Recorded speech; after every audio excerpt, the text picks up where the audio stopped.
will air it out downfield again, and that ball is caught. Rolls to his right, trying to find somebody. A lot of time he throws, and this one's taken away as well at the 30-yard line. Benton has yet another interception to the 40, out to the 45, and the 50. As you said, not used to being in this spot. Walker goes deep, has a man. It's caught at the 20, to the 15, 10, 5, ends up with the football, and Bryant has a takeaway. The receiver did not know the ball was coming. No. Walker flushed out of the pocket, goes to his left, throws on the run, wide open receiver, caught in the back of the end zone. They do give it to Zachariah Curtis-Jones, and all he does is pick up huge yardage. Breaks a tackle, and he's gone to the 30, to the 20, to the 10, 5, end zone, touchdown, Zachariah. It's time for Bryant Hornet football. Now let's go to the stadium with the voice of the Hornets, Michael Westbrook. Tonight, the Bryant Hornets take on the Little Rock Central Tigers. Bryant is 3-0, having played 6A powerhouse Benton, Newton High School, one of the most successful teams out of Georgia, and one of the best teams in 5A, the Parkview Patriots. Central, on the other hand, is a program with a storied history of success, but in recent years, it's been challenging to find the win column. Bryant has dominated the recent history, averaging 50 points per game in the last 4 meetings.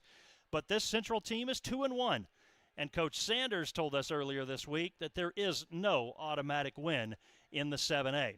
The Hornets have to prove themselves yet again.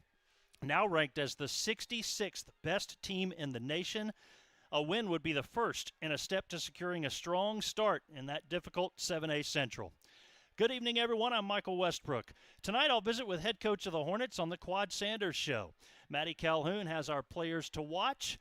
Jordan Morales with our keys to the game. Our crew tonight, Caden Key is our technical director, Andrew Tate-Lee on replay, and our camera coverage from Preston Key and Justin Reynolds. It's a contest between the Bryant Hornets and the Central Tigers from the historic Quigley Stadium in Little Rock. We have all of that coming up for you next, plus the kickoff at 7 o'clock. You're watching Bryant Hornet football.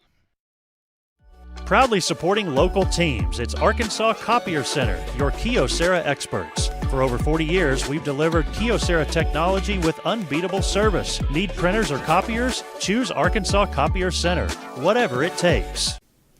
Thanks, Mr. Westbrook. Following a productive bye week, the Hornets are well rested and prepared to resume their season.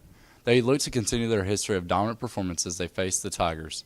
The rest of the conference was busy during the Hornets' time off, with several key matchups unfolding last week. Now on to Brock to go over the past week's Arkansas 7A Central Conference scores. 4-seeded LRCA secured a commanding 51-0 victory over West Memphis in a lopsided contest that saw them dominate both sides of the ball. The struggles continued for the second-seeded Pulaski Academy, who fell 58-26 to Highland Park. Little Rock Southwest, ranked 7th in the conference, suffered another defeat, losing 35-20 to the Southside Mavericks. The North Little Rock Charging Wildcats bounced back impressively with a decisive 42-13 win over Catholic. Finally, the Central Tigers demonstrated their strength with a 46-26 victory over Rogers Heritage, outscoring their opponents in a high-powered matchup. The second-seeded Conway and fifth-seeded Cabot also had the week off and will return to action alongside the Hornets. That's all for the conference recap. Now on to Gabriel Vargas with the game recap. Last week, senior quarterback Jeremiah Most got things rolling with the passing touchdown to senior running back Colin Robinson to start the Hornets off to a 6-0 lead. The game resulted in a win for Big Blue with a 49-6 victory. Most shined on the field, going 7 for 8 for 142 yards and 2 touchdowns. The Hornets' run game for Game 3 was a collective grind, with 5 backs touching the rock for the win. The team collected 118 rushing yards and 4 scores on 21 touches. With the score 7-0, junior Kyler Shelby entered the game for the first time and found senior wide receiver Caleb Tucker on a perfect dime for a 72-yard touchdown on the first play of the drive. With the extra point, it made the score 14-0 with 6 minutes remaining in the first. In all, Bryant had 3 rushing touchdowns and 4 passing touchdowns in a rout of the 3 times defending 5A state champions, Parkview Patriots, 49-6. After coming off of a bye week for Week 4, the Hornets will match up against the Little Rock Central Tigers. Kickoff is just moments away for Week 5 in a road conference game. No matter what game plan the Tigers try to throw at our Hornets, I'm sure the team will be ready for whatever's thrown at them. For Hornet Media, I'm Gabriel Vargas. Proudly supporting local teams, it's Arkansas Copier Center, your Kyocera experts. For over 40 years, we've delivered Kyocera technology with unbeatable service. Need printers or copiers? Choose Arkansas Copier Center, whatever it takes. Do some math here. 3rd and 32. Bunting under pressure. He's hit. The football comes loose. Parkview falls on it. They say incomplete pass. They pitch to Robinson. Robinson has the first down and more. Robinson 10, Robinson 5, Robinson end zone, 23-yard touchdown. Colin Robinson on 4th down, and the Hornets lead. It's good when you can have two guys you can go to. Shelby, he's looking for the big home run hit. Caleb Tucker. Tucker the catch. Can he outrun him? Tucker to the 10. Tucker to the 5. Tucker to the end zone. 72 yards, Kyler Shelby to Caleb Tucker. For Parkview, that football is fumbled, and Bryant is indicating that they have it. We have not seen any official signal yet. Bryant came out with the football. It's Day-Day Wilson. On the ground, this is Hodges. Hodges bounces to the 5. He escapes. Hodges over the end zone. He's in. It's a touchdown for the Hornets, a 9-yard run, and they have a 3-score lead. The 49 Moats again, an empty backfield. No secret. Going to pass. Looking downfield. He has his man to the house. Touchdown, TJ Hodges. 51 yards. It is all Hornets tonight in this one.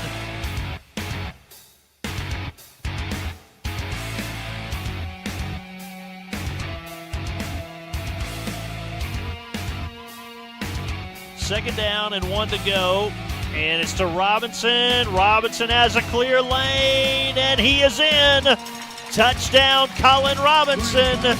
They pile it on. It's touchdown number 5 in the first half.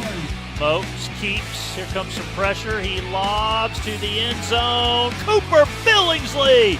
Touchdown for Cooper. Touchdown for the Hornets. Thompson, the quarterback. Snap back to Thompson with a quick drop. We have a flag. He throws. It is intercepted by the Hornets. Looking to run it back the other way is Ferguson. 1 minute to go in the third. Shelby looking to throw and needs some help. Trying to find a receiver now. Goes downfield. Oh, through the hands of one man and then caught by another. See what they do with it. On the ground to Leak.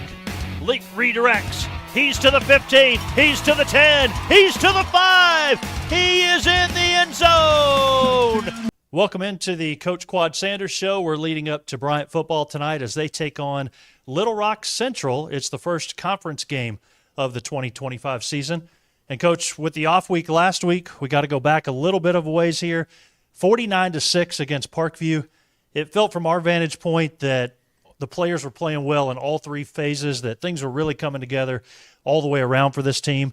As you recap that game and think about it a little bit more, did you feel the same way? Yeah, we definitely played well on all phases of the game. It was the first time I don't think we had any bonehead mistakes. Just stuff that we know how to do that we screwed up. We didn't do that. So we pretty much did a good job in all phases, especially running to the ball and being assignment sound. You know, when you're going against a good opponent, I think that's very important. And that's what I wanted to talk about, especially on defense. It felt like Bryant was a step ahead of Parkview as far as understanding the game. Specifically those two fumbles, one in the first quarter where your team flew to the football, and then the backwards pass later in the game where Parkview was kind of standing around. And was it Ferguson? I think Ferguson went and got it and just barely got it before he went out of bounds. So talk about those two plays. Man, it's a heads-up play. You know, I think a lot of guys on the field were screaming for him to go get it as well as the coaches. I don't know that he heard us because it was so loud. However, he did get the ball, but he kind of nonchalantly went out of bounds with it. You know, I was hoping he had the heads up to go score. You know, that's one that, if the ball's on the ground and you're a defensive guy, you got to scoop it. You know, if you watch the guys on Sunday, that's what they do. It don't matter if it's an incomplete pass. They always come up with the ball just because you never know. Right. You know, and that's one of those situations where the offense wasn't aware, defense was sort of aware, and the guys who was sort of aware won. You know, and that's good on them. So this team through 3 games is outscoring their opponents 40-10. say outscoring. That makes it sound like it's offense only, but obviously the defense is doing their part. So what do you see as something that is going right now to have that kind of scoring differential? Well, we're playing as a unit. We're playing as a complete unit. We're getting stops and we're getting scores. I can't say we're scoring every time. I can't say we're getting a stop every time, but for the most part, we're working together. Our offense is keeping defense off the field unless they score super fast, which is, is always going to be a momentum grab anyway, but they're not going 3 and out. So that kind of helps the defense get in the rhythm, get coached up a little bit. Same thing on defense. They were just getting the ball back while offense is in the rhythm. And I think that's key to being able to put some games away or put up some points early is you just work well as a unit, even on special teams in the field position battle. So right now everybody's just on the same page. Is it perfect? No, but we'll get there. And, Coach, to me, one of the big plays of the game was the 51-yard pass from Moats to Hodges. Put your running back at wide receiver. He got wide open. How did that happen? What made that play work? I don't know, but I think everybody on defense should run that play against us. No, man, I really, man, I guess that they were a little confused when we went to empty. It's something we've always done. I guess we hadn't really hit the running back on a deep pass in a long time. So I guess, they kind of went to sleep on it.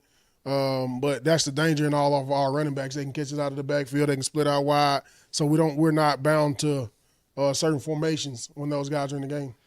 So it's been 2 weeks since Parkview. You just kind of start to get into a rhythm after that third game, and then things kind of come to a halt with the bye week. I know you need the bye week, but what's it been like as far as practice goes and trying to get back into routine, because now it's really week after week for quite a while?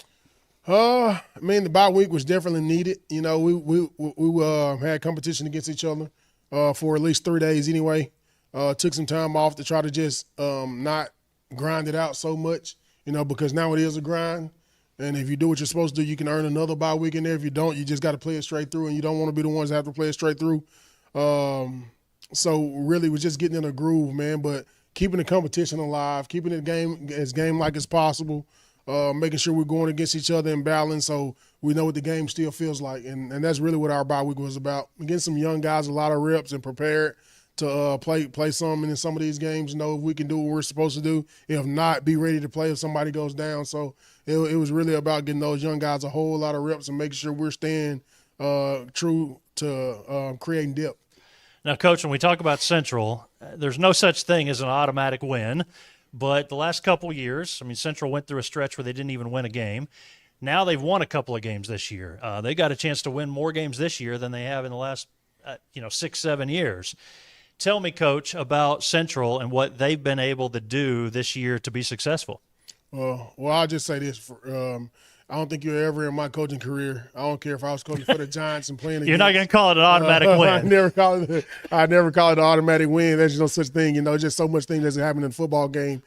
Plus, when you're going against other good coaches and, a lot of talented players, anything can happen. Right. You don't have to be the best. You just got to be lucky. Now, just one night. So what they're doing really well, man, obviously they got a couple of kids to move in as like anybody else, but that coaching staff has been consistent.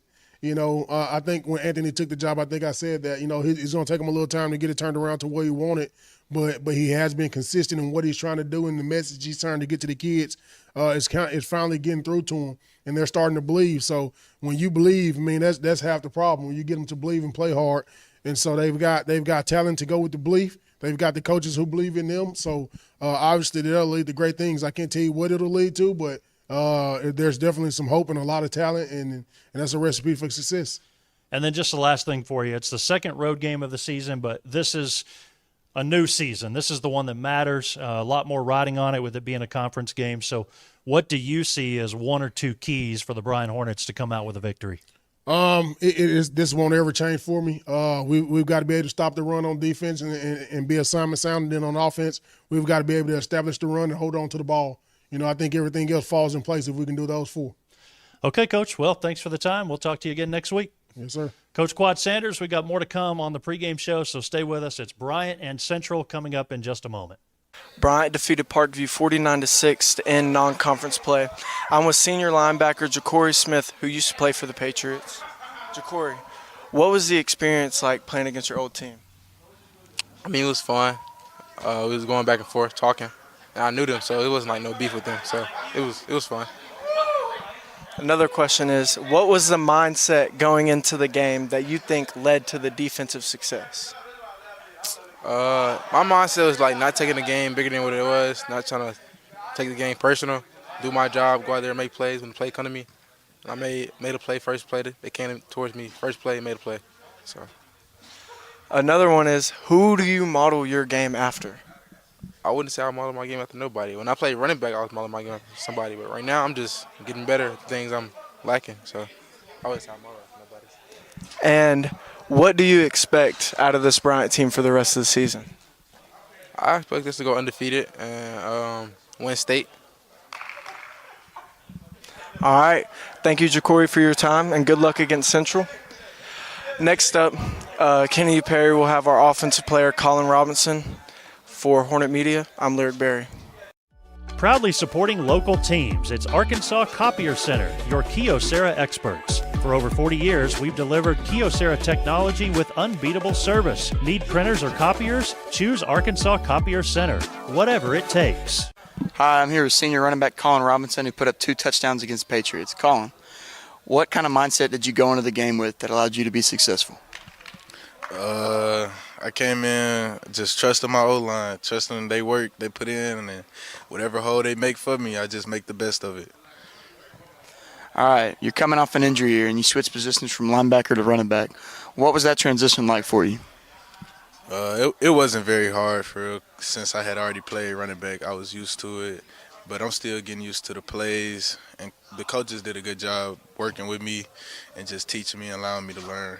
So it was all right. It's good. As we know, we have a lot of very talented running backs. What's it like competing against those other guys day to day? Well, you got to come with it every single day, because if I have an off day, he might have a good day. So just coming with it every single day, working my hardest. All right, and what do you expect out of Bryant for the rest of the season? I expect to win every single game and just dominate, because I know that's what we can do. All righty, thank you, Colin, for your time, and good luck against Central. For Hornet Media, I'm Kennedy Perry. And welcome back to Quigley Stadium. Michael Westbrook along with Jordan Morales and Maddie Calhoun. We are set for kickoff between Bryant and Central. It's the first conference game of the 7A Central slate. Game 4 of the 2025 season. Bryant is a perfect 3-0. Central with a record of 2-1. And we turn it over to Jordan with a look at some of our keys to the game in this one. Jordan? Yeah, well, if Central wants to be successful this game, they're going to have to limit Bryant receiving and rushing yards. We have, just great receivers, great running backs. We've seen it these past few games. Sometimes it's the same guy, T.J. Hodges, running back, making a catch. We're going to talk about that more throughout this one. It was one of the questions we asked Coach Sanders in the pregame as well. The Hornets making their way out onto the field. The band is off to our right. You will hear them most of the night. Well, that's better than when we played Central 2 years ago when we were on the side of the Central band. It was right below us all night long. So hope you enjoy the tunes of the Legacy Band. And, Jordan, as we continue on, those keys to the game, take it away. Yeah, this Central D-line has made a big change with number 44, Anthony Kennedy. He is a Miami commit, and Bryant offensive line is going to have to limit pressures. All right, and let's go to Maddie Calhoun. She has our players to watch in this one. Maddie? Yeah, so my player to watch tonight for the Central Tigers is going to be their quarterback, the freshman, number 19, Bryson Kennedy. But depending on whatever website you look at, but he's listed as a 4 or 5-star quarterback in his freshman year, which I think is more unheard of. And when you look at players in Arkansas, he is one of the best in his class. So it'll be really interesting to see how he plays tonight against this Bryant D-line, which is already so good. And he's an ambidextrous pocket passer, and he is really good at hitting his wide-open targets. But if the Hornet defense can really get to him, I think he'll be flustered pretty easily tonight. And now for the Hornets, my player to watch is T.J. Hodges, number 4. He's a running back, and he is the top uncommitted 2026 player in Arkansas. And schools like Arkansas, Oregon, and Oklahoma State are in his top 5 schools. So that just kind of gives you an idea of the caliber of player that TJ Hodges is. And like you said earlier, he's shown us his versatility with that 50-yard touchdown pass from Jeremiah Motes. Really shows us like what kind of player he is and how easily adaptable he is to that. So back to you guys. All right, thanks a lot, Maddie. And Maddie's going to give us scores at halftime from around the 7A. And also she's got an interview for us with Riley Gaines, a member of the band. And we have a big watch party happening tonight on the Bryant High School campus, and we got a little live look-in for you here of Miss Harrell's classroom right up there on the 4th floor with the FBLA watch party tonight. So we appreciate them tuned in as we get set to bring you Central and Bryant. And we're working on some new technology here, thinking about if you want to be seen on the broadcast, you can send us a picture at mwestbrook@bryantschools.org. I'm a little busy right now in the first half, but we'll try to get a few of those up maybe at halftime. So mwestbrook@bryantschools.org. We are here on the road tonight. No internet in the press box, operating off of a hotspot, so hopefully everything will be good. Bryant is set to kick away, and it'll be a low kick from King that bounces into the end zone. No opportunity at a return for the Central Tigers. Jordan, one thing Maddie talked about, it's a freshman quarterback for Central, and that was one of the questions I asked today to the class as we were preparing. Is that correct? Is this a freshman quarterback? He's a transfer from Maumelle. He's been a big part of the reason Central has been able to already win 2 games this year. Yeah, that is true. He is the brother of number 44, Anthony Kennedy, the guy that we were talking about earlier. And as a freshman, I mean, this is a conference opener. This is a big game, especially against Bryant. Central is at home. They lost their last game. They start with 12 men on the field. They've got to send a man off. And so we do indeed see Bryson Kennedy at quarterback. Starting on the ground to Stewart, who slips 1 tackle. Gavin Moman wraps him up. Moman is there after 2 yards, and it's 2nd and 8. Good job of Moman to pick up the initial missed tackle. That was good. I mean, that was really fast. That was a really fast tackle right there. Just he keeps his eyes open so much. He's very patient. They give him 3 yards officially there. Call it 2nd and 7 for Central on their opening drive. Told you about the band. They are playing and playing loud tonight. Through the hands of the intended target, C.J. White. Bryant will fight for it as if maybe it was a backwards pass like we saw in the Parkview game. Not the case. They blow it dead, and it's 3rd down and 7 now for Central. I mean, this Central team loves to throw screens. They love throwing to their receivers on the side, but, I mean, this is a fast Bryant defense. They are very strong, and they're very, very open-eyed. Just about 30 seconds into this one, empty backfield for Kennedy. He can run it as well. 5 wide set. He's launching deep, too far out in front of his target. We have a flag that has come in, but I think maybe, yeah, it's going to be a flag over there on the far side of the field against Central. Maybe a sideline warning early on. Referee picks it up. Maybe it just fell out of his pocket. Did not see. And with that, it's 4th down. Bryant makes a very quick stop. Central will have to punt the football at 4th down and 7. Well, if we're talking about last play, that was great coverage by number 5, Matthew Ferguson. Although it was called back, that was a great coverage by Matthew Ferguson. Well, now we have a timeout from Central, and Caleb Tucker, who's waiting to receive the punt, will have to wait a little bit longer. I think Central still had their offense out on the field there.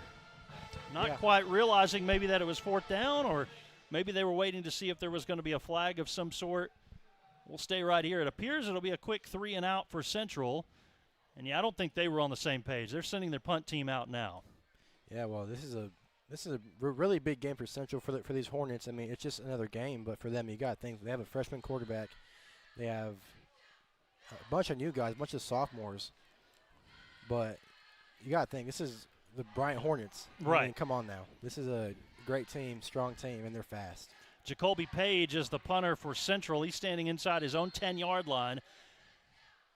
You mentioned one of the keys to the game, the wide receivers for Bryant. One of them is also the return man in Caleb Tucker.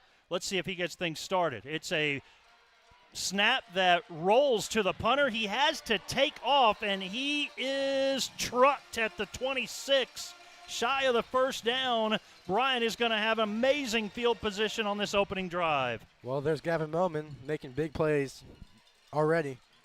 I mean, his name's going to get called out a bunch this game. I'm expecting to call out Gavin Moman, Jacory, and Malachi McDonald a lot this game.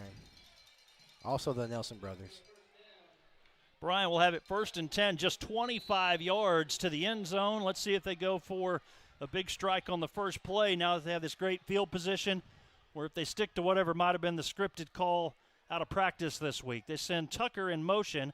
It's Moats at quarterback, and he hands off on the ground. There's some running room, and it closes up on him pretty quickly as the tackle was made by Ricky Gaston. Zachariah Curtis Jones on the carry gets only a couple.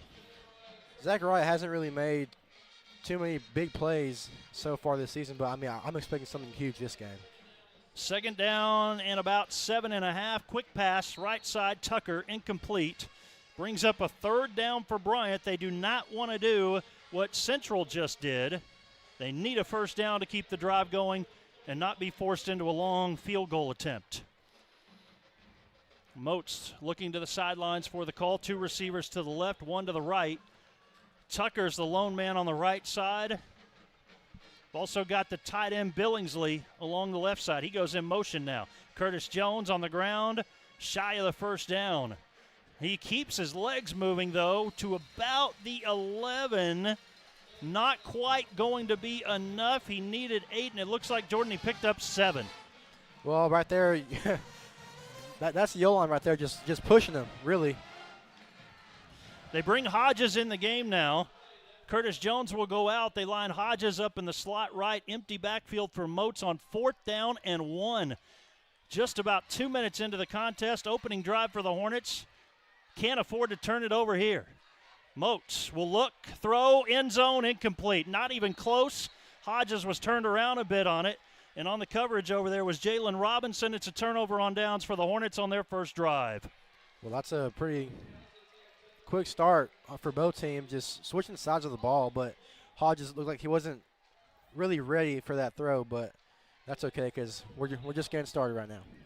It's early on, it's about 10 minutes to go, first quarter, and we're already seeing Central on the field for the 2nd time.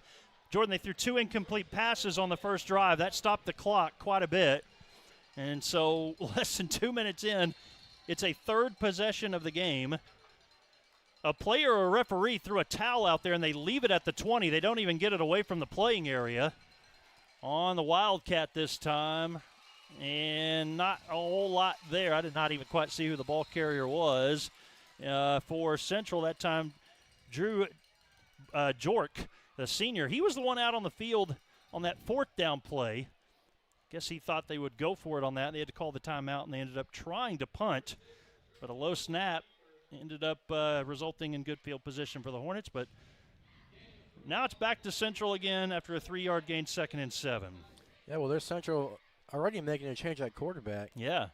Looks like he was ultimately stopped by Gavin Moman. We'll make sure Kennedy, the freshman's not hurt, but they go without him quickly. Stewart split out to the left. We've got flags.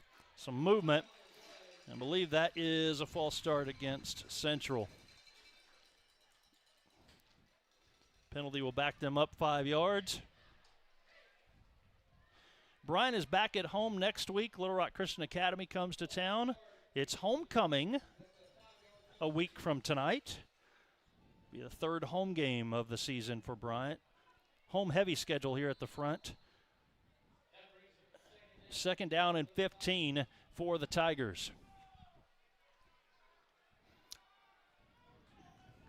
Again, Kennedy gets a series, and now on to the backup. Maybe they're like Bryant and running multiple quarterbacks out there. We have another flag, another false start against Central. While Kennedy wasn't able to complete his passes, at least he had his offensive line on the same snap count. Right now, that's an issue. 10 yards worth of penalties here. Well, we can hope that it's not like, 2 weeks ago? That was we did have a few long situations. Just a few, but Everybody kind of finding their footing here tonight. Even the band moved from the left side of the stands over to the right side. Kennedy's back in, out into the flat. Stewart a catch. Moment is there. Will drag him down inside the 10 at the 9-yard line. It's a loss of yards, and what a great tackle there. Well, if we're talking about Bryant, I don't think they're going to have any problem trying to contain these receivers just because, I mean, these guys are – they've trained for this all summer long, and they train harder in this season. It's 3rd down and 16 after a loss of a yard.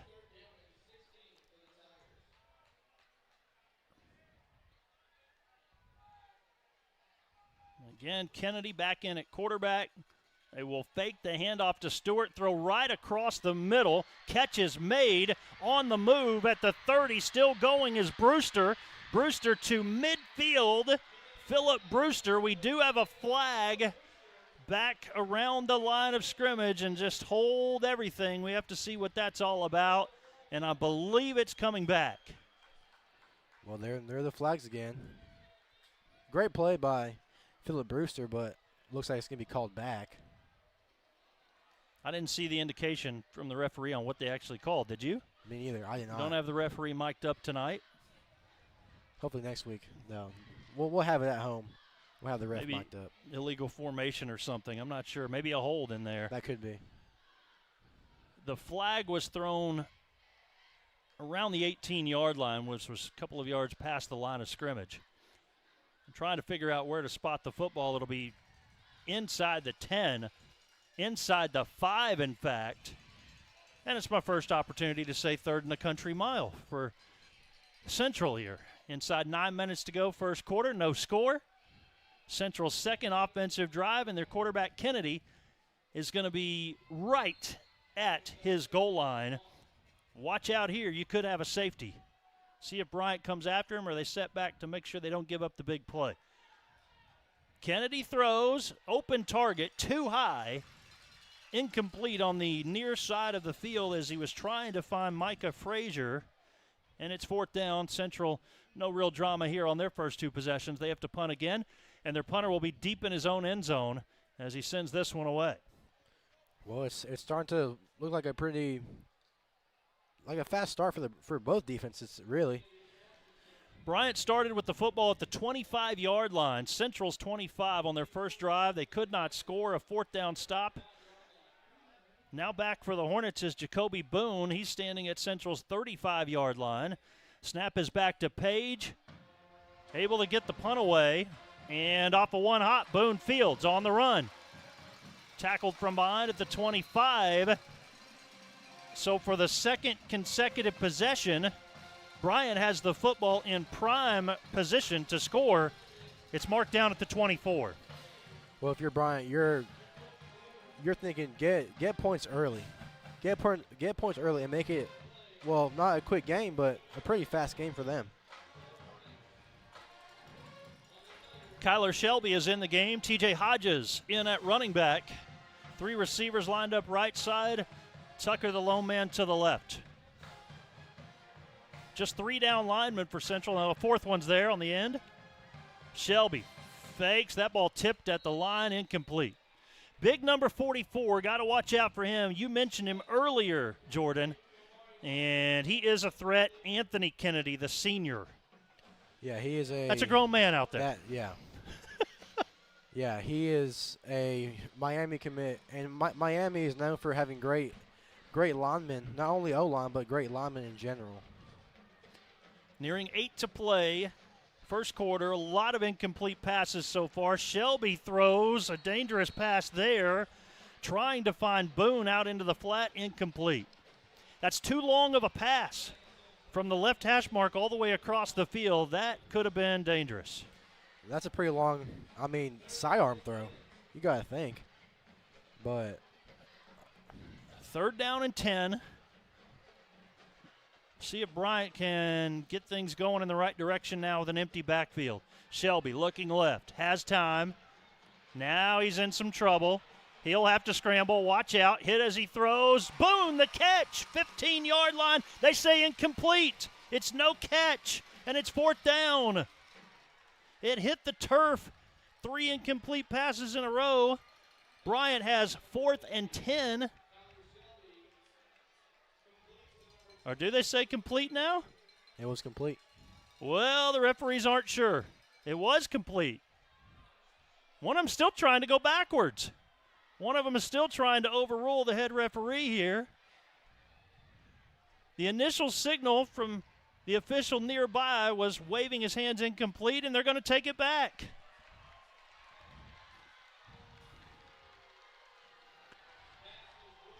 Well, these fans are not happy on the Bryant side. No. Which, well, you can understand that. Stopped on a 4th and 1 earlier. Now it's 4th and 10. The Central crowd has something to cheer about all of a sudden. Let's see if Bryant can quiet them on a big play. They need the 14-yard line for a first down. They put Hodges in the backfield. Shelby dumps it off to Hodges. Blockers in front. Hodges, first down yardage. Hodges, the 5. Hodges trots on into the end zone for 6. It's a 24-yard run. Catch and run for TJ Hodges. Well, it's like we said, he can play, he can be a running back, he can be a receiver, he can be just about anything you want him to be. And he's a big playmaker for this Bryant team. And he was our player to watch this game. Absolutely. Had one of our big plays a week ago. King, the extra point. Bryant is on the board. And King makes it 7-0. Under 8 to play in the first. We'll take a quick break. It's Bryant 7, Central Tigers nothing. We're back in a moment. You're watching Bryant Hornet football.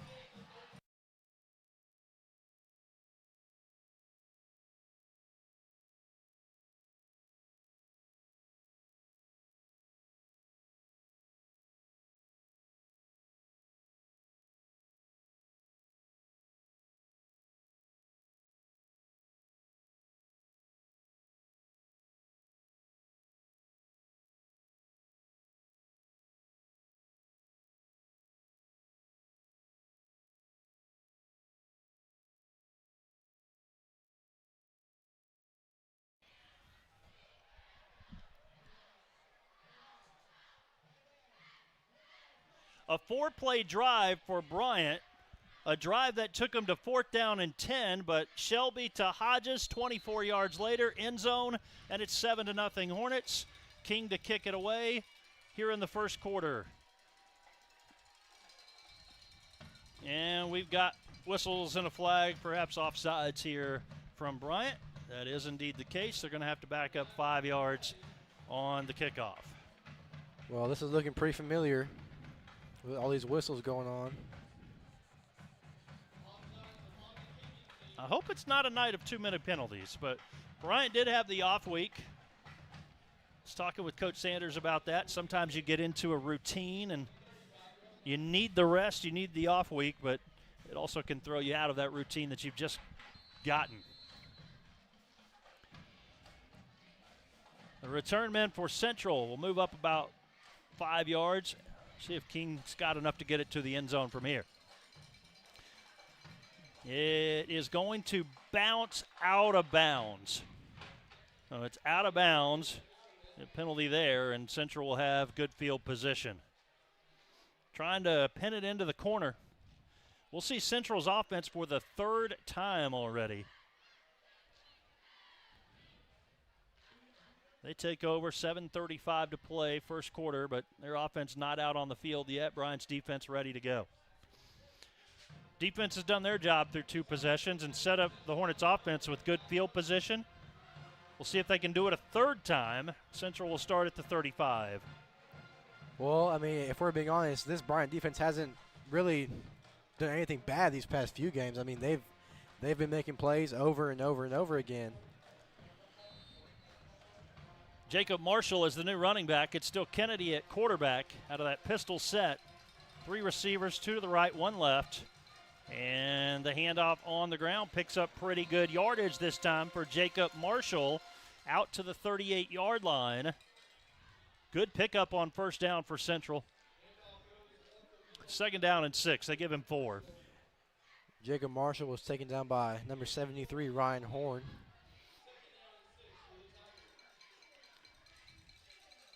Kennedy right back to Marshall. Nothing this time, and we have a flag that's been thrown in. It's Horn again, who is there for the wrap-up, joined by a couple of others. Sam Nelson, actually. Yeah, it looked like Sam Nelson also. Day Wilson was also in there, as it looked like. I think we're going to have a hold against Central. Oh, okay. Our referee is giving the signals. Of course, we're on the visitor side tonight, so he's facing the home side to the PA announcer when he gives that signal. And it is a hold against Central. They're going way back, 2nd and long. Well, I mean, if you're Central, I mean, you want to protect your quarterback. Unfortunately, sometimes it's going to lead to a hold. I'm not even sure how many penalties tonight for Central already. I think that's their 4th or 5th. 2nd down and 16. Kennedy to throw. Finds Stewart. A little bit of green in front of him. Now tripped up at the 30-yard line. Good tackle right there. Day Wilson makes sure that Stewart goes nowhere. Picks up only 2. Well, there's Central throwing those screens again. If we're being honest, that's really all they can do against this Bryant D-line and this Bryant secondary, the linebackers and their safeties. Bryant D-line making a lot of changes. Just about halfway through the first quarter. Bryant 7, Central nothing. 2-1 record for the Central Tigers. Been a long time since we've been able to say that. Pointing everywhere. It's another false start against the Tigers. Now 3rd and long. For Bryant, playing Central is usually a game where you can play just about anybody on the team. You can switch in a lot of offensive guys, a lot of defensive guys, and it looks like that's what they're doing. So it is now 3rd and long, as the board says. 3rd and 20. 3rd and 20 for Central. Tonight would be the night to have a sponsor for penalties. They'd get their money's worth so far. Kennedy looks like he'd throw off his back foot. He goes into almost the stands with that one. Past the players lined up along the sideline and incomplete. Nowhere close. 4th down. It's funny because I said that Bryant O-line was going to have to contain this Bryant or Central D-line. But Not looks so like much. You know what's funny is it seems like every time I get the keys to the game, it's for the other team. That's okay. It kind of switches. That's okay. But, you know. Check this out. Bryant with 2 return men looking to try to get something going on special teams here. They've had good field position on the first couple of drives and looking to take advantage of it again. Page standing at his 11. We've got a flag again. Goodness.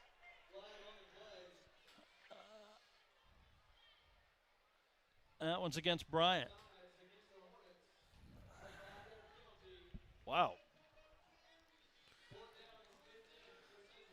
Well, there's another flag. Into the first quarter, I'll track penalties. I've got them all written down here. I think we're close to 10. It's still 4th and 15. Punter gets to move up. Bad snap again, and it's straight up into the air. And it's going to go to about the 40. They have flags thrown. Bryant on the sidelines trying to indicate to the referee that that ball was tipped. Call roughing the kicker. And at 4th and 15, this gets interesting here. Yeah, well, if there's a bad snap on kickoff, it's kind of hard. Right. You know, to not want to hit. To go after the punter. I could not tell from the referee. He's over on the far side of the field. They've got a conference taking place with the head coach. Don't know if it's I think it is the 15-yard variety where it'll be a first down, or it's just 5 yards. I think he's going to have to re-kick. Yep. They do call roughing the kicker. We're basically just trading penalties at this point. I'll say one thing that's Bryant's done very greatly is getting their special team unit really locked down. Bryant's got to get some players off the field here. They had no return men. Now they get Boone and Tucker back out there. Everybody's good. High snap this time. Uh-oh. And the punt is blocked. It's a live football. You got to scoop it. They fall on it. Bryant does come up with that one. Bryant has it. Ja'Cory Smith, he made sure to maintain possession, and the Bryant offense will be set up in great position here.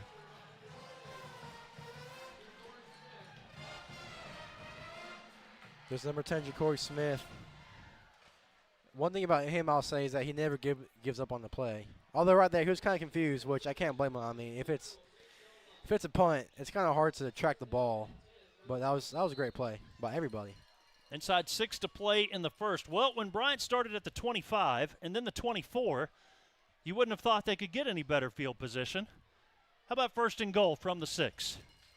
Moats double barrel this time, 2 running back options. He'll hand off, pushing inside the 5, down to the 3. The pile's still going to the 2, not done yet. He's in! It's a touchdown for the Hornets on one play.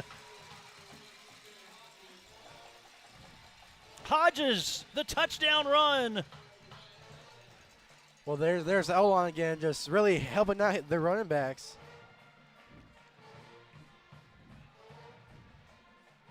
Great job by the Bryant O-line to keep on going. Even after it seems like TJ Hodges was down, they just kept on going, kept on pushing.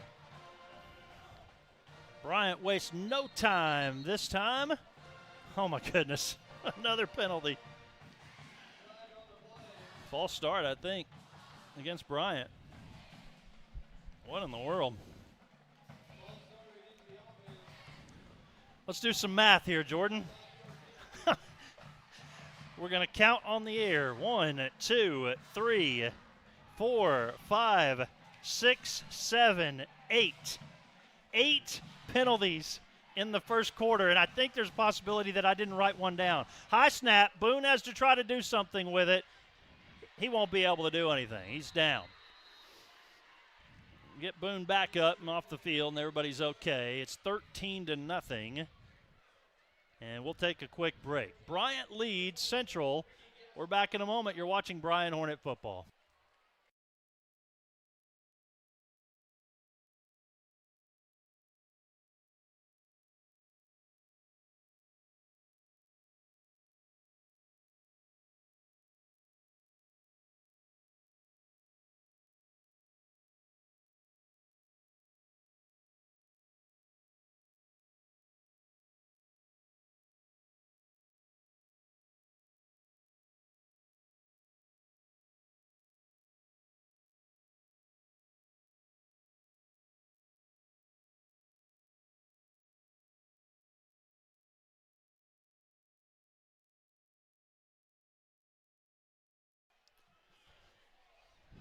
Welcome back. We're in Little Rock tonight. It's Bryant and Central, and the Hornets lead 13-0. Doesn't take long to recap that one. A one-play drive. TJ Hodges, 6-yard touchdown run. And here's King again. I missed a penalty earlier, so 9 penalties so far in the first half of the first quarter. Backpedaling to field is C.J. White. White at the 15, the 16, stuck there. Not much of a return. Good coverage downfield by the Hornets there. White was tripped up by number 36, Kavion Smith. He was ultimately taken down by number 49, Jake Elliott.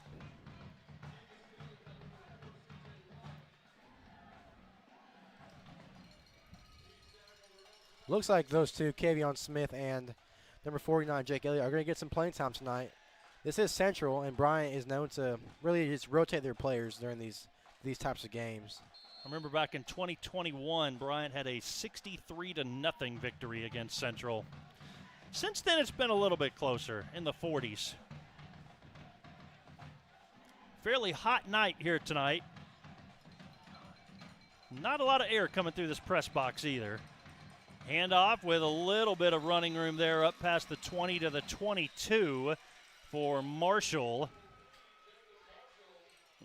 And Marshall with a good run on first down. We've seen that a couple of times from Central. A 6-yard gain, 2nd and 4. There's Kavion Smith again, number 36, making a great play. I got to say, Kavion Smith is going to be a big player for this Bryant defense. Big players, big playmakers all the way around on this defense. 2nd and short. Handoff, Marshall again, bouncing around, nowhere to go. Driven out of bounds by the Hornets, Bryant Davis. No flag? No flag. No flag there. Davis able to get his hands off in time. We got a cheerleader, I think, that got run into. Hopefully she's okay. She was a long way from the action, too. Yeah, there was Bryant Davis just driving out that receiver. Unfortunately hit a cheerleader, but she's smiling. She looks like she's doing okay. That one went for a 2-yard loss, 3rd and 6. In motion goes the running back, Stewart. And they throw across the middle. Wow. A catch, an immediate tackle. Ryan Horn at the 21, and it's 4th down. That was a great play. Ryan Horn looks like he just bent his whole body around to get that tackle. That was surprising. That was very athletic of him to do. Bryant making changes. We'll mark that as a defensive highlight to show tonight. How about that? We're on the highlight package next week. That makes sense. Hope you enjoyed the pregame coverage, starting to get things in order there and getting the pregame segments ready for you each week. So we'll be starting between 6:30 and 6:40 the rest of the season. Another punt for the Central Tigers. They might set a record. So Colby Page and another flag. Let's make it double digits before the first quarter comes to an end. Oh my! Well, hopefully we're not here all night. But even if we are, it's okay. It's football, but obviously the goal is to have a pretty quick game. So Jordan, I try to track each play. In the last 8 plays, we've had 3 penalties. Well, 9 if you count the kickoff. It was against the defense, which results in a first down for Central. Let's see, is that their first down tonight via penalty for Central? That is because I think it probably would. They went 3 and out on the first drive. Yeah. They had several penalties the second drive. Yeah. Yep. We'll see how many more of those they get tonight. Ray Stewart behind his quarterback, Kennedy. 1st and 10 now from their own 26. To Stewart on the ground. And he's being chased. We have another penalty flag. Out of bounds on the far side of the field. And watch out here. Bryant just trying to celebrate, and we've got a little bit of a scrum going there. I think Coach Robinson's really the one in the middle of all of it, or one of his coaches telling everybody, coaches there telling them to get away. Well, Central's not too happy, but this Bryant defense is pretty fired up. Which, if you're Central, it's not smart to get this Bryant defense fired up and upset, but looks like they're going to probably see the result of that, and they're not going to like it. Holding penalty. Wow.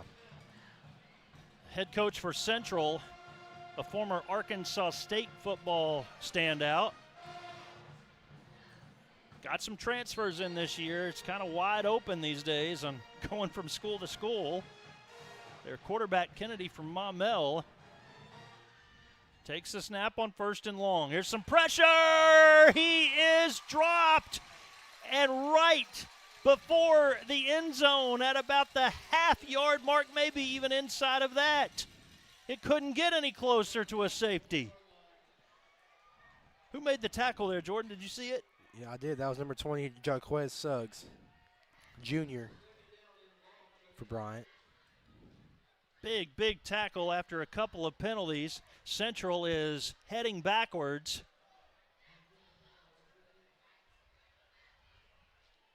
Second down and 35. My goodness. 5 yards back in his own end zone is Kennedy. Calls his own number. Will get maybe a yard. Stood up out to the 2. Just trying to breathe deep in his own territory there.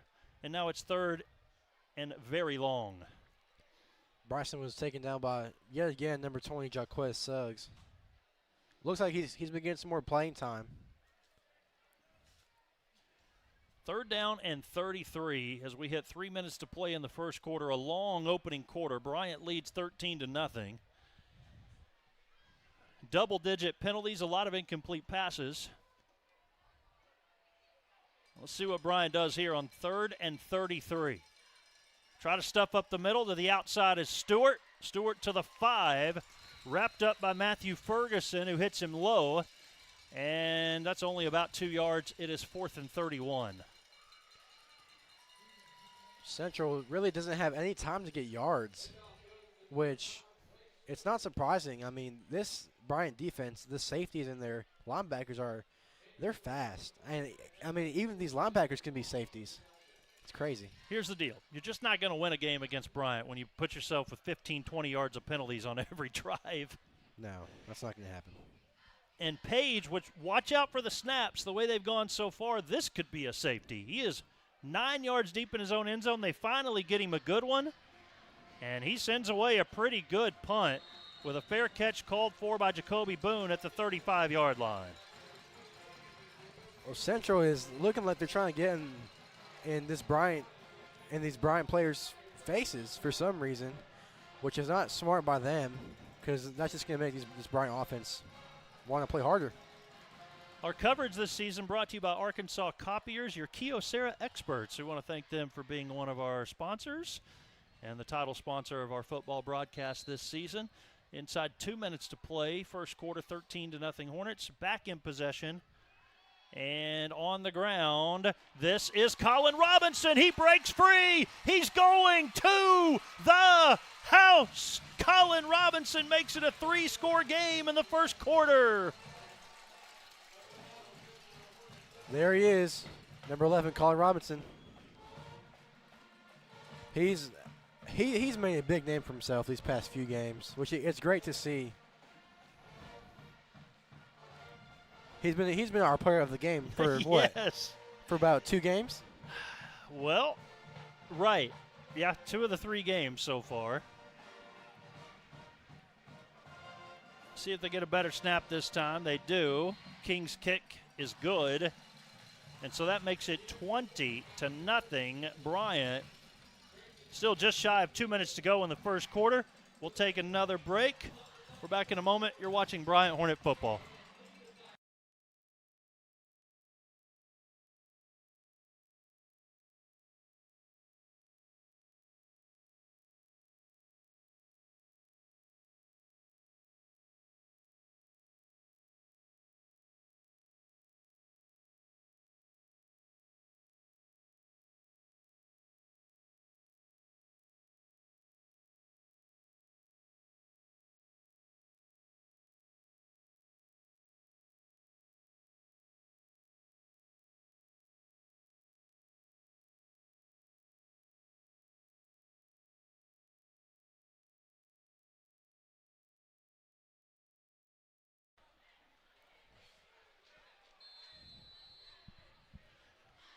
A one-play drive for the Bryant Hornets. This time it's a 35-yard touchdown run from Colin Robinson, muscling his way to the end zone. It's 20-0 Bryant. Fielded at the 2-yard line, a return upfield for Philip Brewster, and Brewster shy of the 20-yard line. Once again, Bryant's kick coverage, keeping Central pinned deep in their own territory. They don't make the 20.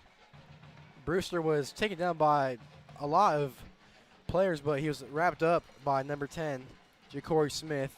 Called his name a lot tonight, haven't we? We did, especially 2 weeks ago. Didn't he have 15 tackles 2 weeks ago? Yeah, against his former team. We asked Coach Sanders about that, and yeah, he made sure to mention Smith and the performance that he had. Bryant has certainly reloaded this year. Kennedy at quarterback. It's Jacob Marshall, the running back.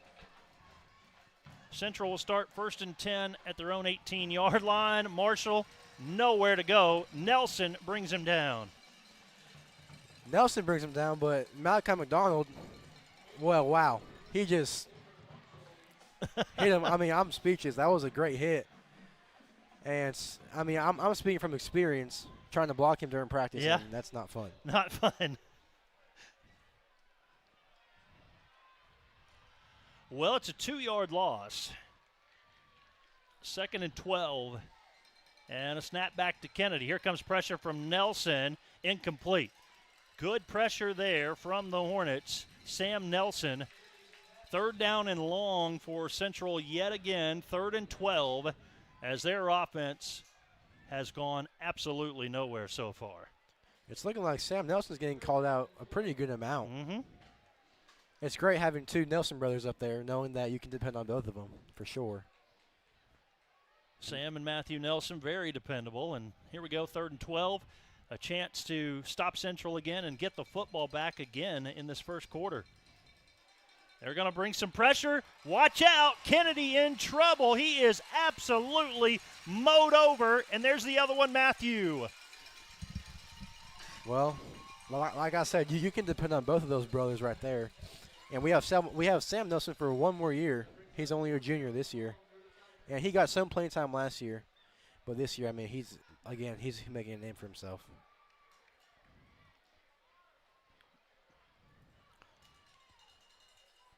Almost lost my voice on that one, Jordan. Well, it's starting to sound like a little bit of a broken record here. Central having to punt again, deep in their own end zone. Snaps back, and the punt is away. Could be a return. Boone, Fields, 33-yard line. Full sprint to the 20, 15, Boone, 10, 5, end zone. Touchdown, Jacoby Boone. He does it. The first punt return touchdown of the season for Bryant. There is flags down. Well, I said it a few games ago that we haven't really heard Jacoby Boone take the kick all the way down because I know he can do it. But unfortunately, this one looks like it's going to be called back. Yes, I believe so. 2 flags, far side of the field, Central sidelines. Probably a block in the back as he made that final cut. Thought we had 6. They'll take that one off the board. Well, it would not be a first quarter without a final penalty, maybe, I guess, with the way this has gone so far. Very fitting. What is that like? Would you like me to count again? Yeah, let's do it. Let's do it again. I got to restart my count. 1, 2, 3, 4, 5, 6. This goes against what you should do in broadcast class, by the way, sitting here counting. Okay, 6, 7, 8, 9, 10, 11, 12. 12 penalties in the first quarter. That's pretty bad. That's pretty unbelievable, if we're being honest. 12 penalties in the first quarter. Oh, my. And we're still trying to sort out where the football is going to go. With as much practice as the referees have tonight, you'd think we'd be able to get this squared away pretty quickly. 10-yard line. It's funny because I was going to put it for one of my keys of the game to limit penalties. If the ball's at the 10, where was the penalty? The penalty was inside the 10? To me, it looked like the 12 or 13. Okay.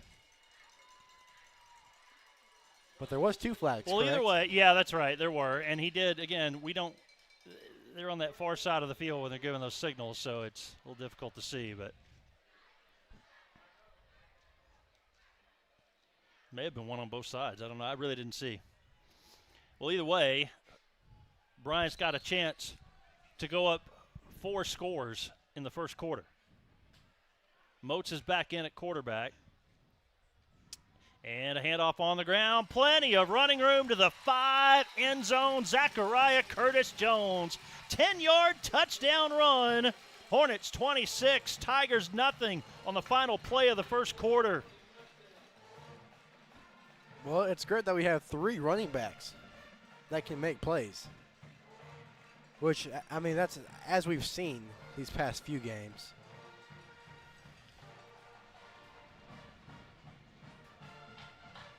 So King with the extra point. We'll take a quick break after the extra point. We'll bring Maddie back in. We'll talk about some of the other things happening with the Hornet Media program. can't handle another stoppage, Jordan. We can't get the extra point. I don't think I've seen A this many referee penalties. needs water. Oh, wow. We've got a stoppage for a referee. Well, it's probably because of all the whistles that they've been blowing. Yeah. Well, our great student athletic trainers quick with the water bottle. And turns out the referee did not take it from him. All right, the extra point from King is good. And that brings us to the end of the first quarter, where it is all Bryant Hornets tonight. 27-0 is our score. We're back in just a quick moment. You're watching Bryant Hornet football. Teams, it's Arkansas Copier Center, your Kyocera experts. For over 40 years, we've delivered Kyocera technology with unbeatable service. Need printers or copiers? Choose Arkansas Copier Center, whatever it takes.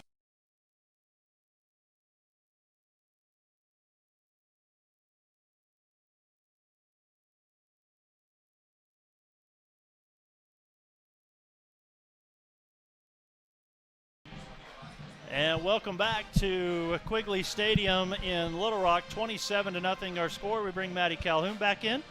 Maddie taking 2 of the classes this year. She's in the advanced level news class and the sports production class. And we're getting ready next week for the first episode of the Bryant Buzz. Maddie? That's right. I'm really excited for this episode of the Bryant Buzz. To me, it's one of our best first shows of the year I think we've ever put out. So I'm really proud of the work that everybody in the class has been doing. I'm really honored to be an anchor on this episode. So I'm really excited for everyone to see the amazing stories and coverage we have on campus. Anchor and producer. I just mentioned the athletic trainers a moment ago during the broadcast, and we've got a feature on them. And what are some of the other stories? So we've got a story as we're watching them right now. The 2 new quarterbacks, Jeremiah Motes and Kyler Shelby, kind of how they've adjusted to this new season, and also one on the Hornet Health Clinic, which a lot of people don't know about. So that'll be interesting. Okay, thanks a lot, Maddie. Maddie's roaming the sidelines during the season, but tonight up here in the booth with us. And then next week, she's bailing on us for homecoming, her student senate role, but that's okay. Jordan and I will be there with you. And I don't know about Andrew and Caden. We'll see if we can bring them back for another week. Well, once again, good coverage. This time they do get out past the 20 to the 21-yard line. And we start the second quarter Central with the football. Taken down by number 28, Brandon Johnson, a sophomore for this Bryant team. He plays defense, linebacker, I'm pretty sure. By the way, Justin Reynolds on camera tonight. He's another one of those that has been in both classes. Jordan, I guess you've taken 2 different classes. Caden's taken about all of them. Andrew has 2. Preston's the only one here tonight in the first-year student. So good crew. We got a good crew here on the road. And it's all Hornets tonight, 27-0. Feels like it's on pace to be one of those big blowouts we saw a few years ago against Central. There's one of the biggest runs of the night for Central to the 29, 8-yard pickup. They might even give them 9 out to the 30. Kind of marking it in 2 different places right now. At the 29, it's an 8-yard gain. Looks like he was tripped up by number 5, Matthew Ferguson, but he was clobbered, taken down by number 28, Brandon Johnson, who made that great play last play during the kickoff. All right, so that I don't have to count on the air again, which might end up taking a while. 12 penalties in the first quarter. We'll see what the second quarter looks like.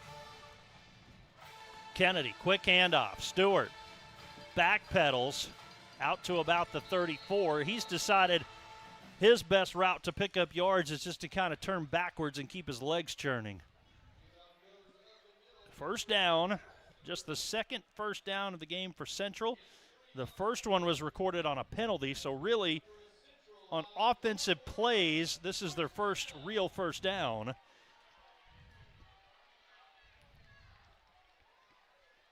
And they have it 1st and 10 from their own 33. Quick pass through the hands. Phillip Brewster, the target. And had he been able to catch it, perhaps a little bit of running room, but I don't think he would have had much.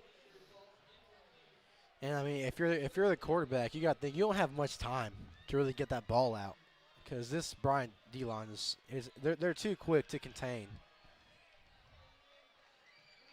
And again, they're making a lot of changes on the Bryant side for defense. It's 2nd down and 10 after the incomplete pass. They send Stewart out to the right. They're looking to him. No, they throw high. Short pass, incomplete. Quarterback hit as he got rid of that football there. I believe the intended target was, well, they got number 0 listed as Anthony Kennedy. There's also a 44 Anthony Kennedy. I don't know if that's a mistake or, yeah, they don't have a 0 on the roster they gave us today. It was 0, right? I'll have to look, see if I had that right. 0 or 88? Was it 00 or 88? It was 88, wasn't it? It looks like an 80. Well, there you go. 80. Okay, there's my bad eyesight kicking in. Kennedy throws, penalty flag down. 2 flags now. I think they're going to get a sideline warning on Bryant. Ferguson, the tackle. Watch out. Another Central player jumping up, mouthing. Whistles blowing everywhere. Ferguson and his teammate, not sure who it was, there for the tackle. Looked like to me it was Matthew Ferguson. I know it was either it was one of the linebackers or safeties or DBs.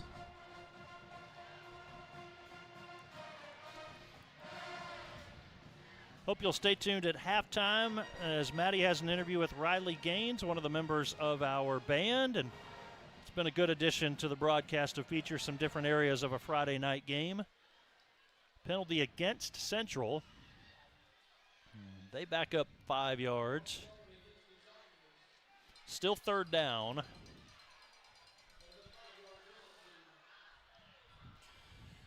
Lucky 13 on the penalty.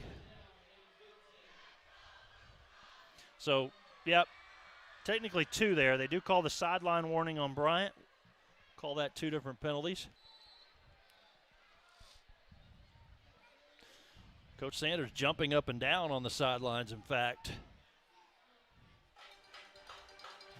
Here comes some pressure. Are they able to get to Kennedy? Interception! Oh, my goodness!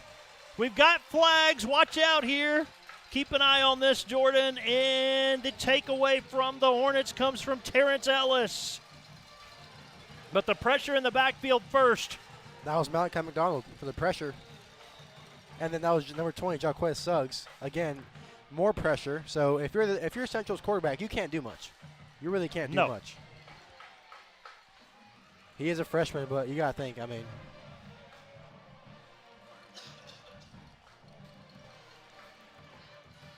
Wow. Now, there is a penalty, and it is against Bryant. But the starting field position tonight is just crazy. Bryant's sideline is super hype, which you can imagine. Great plays left and right. Bryant sends out number 15, Kyler Shelby at quarterback. Looks like he's getting a little bit more playing time this game. Tell you what, Terrence Ellis, athletic play to go get that football. Coach Sanders told us this week that this defense flies to the football, and it has already shown in the first 3.5 games that they are just flat out better than their opponent on defense because of the way they get to the football. I got to say, it's always great to see a big guy get an interception. Yep. Not often that happens. The rest of his D-line helping him out, coming after the quarterback. A long delay.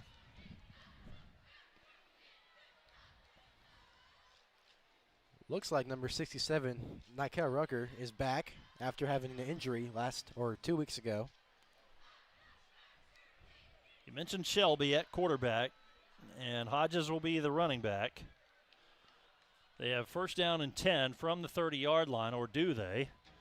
Still waiting to see where they will spot the football. They're asking the Bryant players to back up. 3 officials huddled up. What now? Well, I mean, these past few games, looks like the refs have been doing their job pretty well. Yeah, this just took a little while.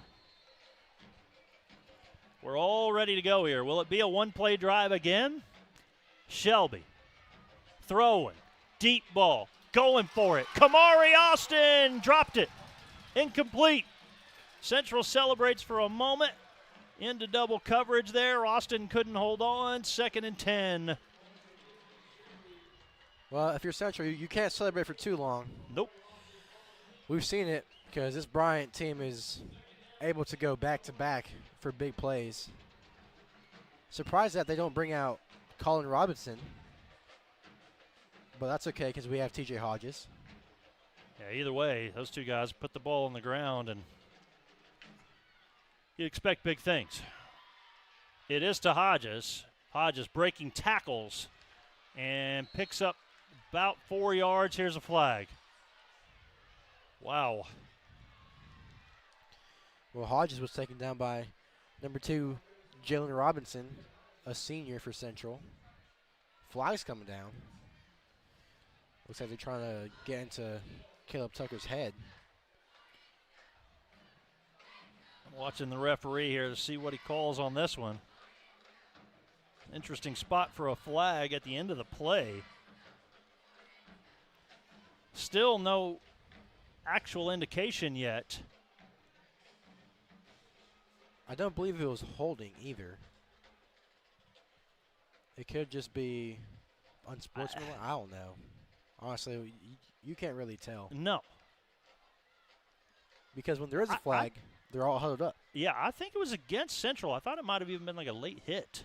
Looks like it is. Yeah, unsportsmanlike conduct of some sort, because that's the big penalty. I guess piling on after he had already landed. I thought maybe there were a couple of hits after the whistle. For what it looked like they hit Caleb Tucker a bit late, although he didn't have the ball. Yeah. Well, Bryant's in the red zone. 1st and 10 from the 13. Just about 10 minutes to go. Shelby with time will throw. Tucker a catch on the run. Wrapped up at the 16-yard line. Not a lot there. It's Page, who's also the punter, making the tackle. Great pass by Kyler Shelby. Very quick pass. It was. But not too much yardage. But they are in the red zone. Jacoby Boone back in the game. Hodges, left side of Shelby. 2nd down and goal. Shelby looking incomplete to Austin. Shelby hit as he got rid of that one. Pressured in the backfield by Michael Lindsey. And now it's 3rd down and 12. They can make a 1st down without entering the end zone.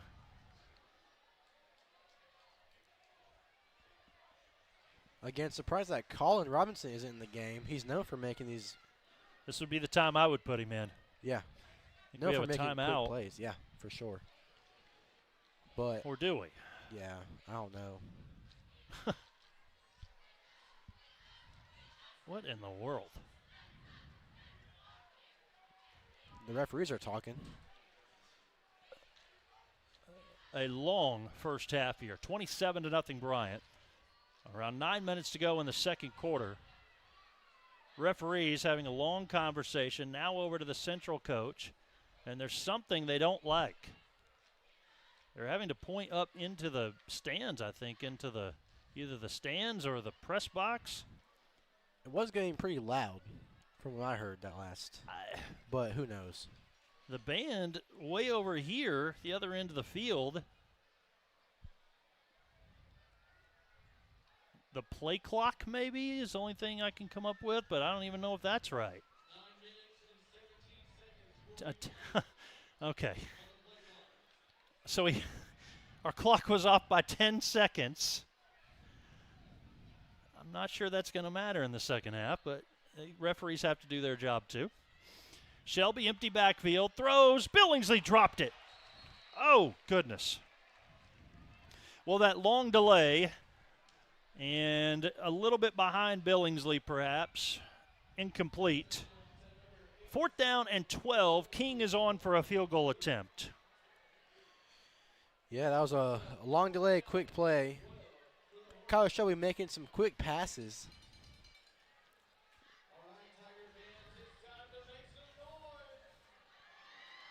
Grayson King. 32-yard field goal attempt for Grayson King. Jacoby Boone holding. Little bit of a low snap. He does get the kick away, and it is good. Grayson King makes 3 out of a play that could have gone poorly and adds to the Bryant lead. 30-0.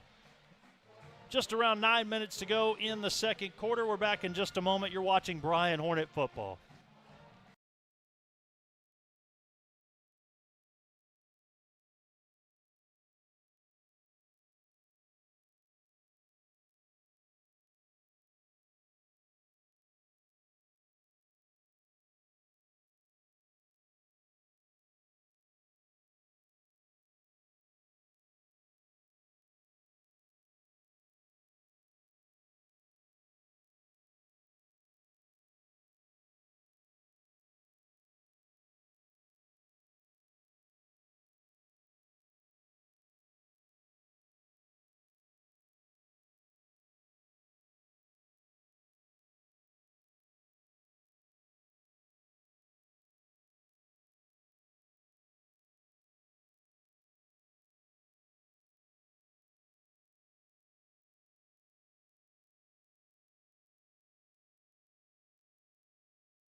.909 to play, second quarter. Bryant leads 30-0, and the kickoff will be fielded and returned by Jacob Marshall right at the end zone. Out of bounds, shy of the 20-yard line. He's out at the 18. Yeah, push out of bounds by number 12, Terrion Jones. We've called him out for making some great plays on defense these past few games. We have, you're right. He got some pretty good playing time as a sophomore. Yeah. Making all the big plays right now. Bryant up big 30-0. Has to be a bit deflating for a Central team who was starting to move in the right direction. 2 wins this year. Jork back in at quarterback, empty backfield, 5 wide receivers. Man goes in motion. They pitch it on the end around. Stewart trying to stretch it to the edge. Only makes the 20-yard line. A pickup of 2. Several Hornets in on the tackle. Malachi McDonald at the bottom of the pile.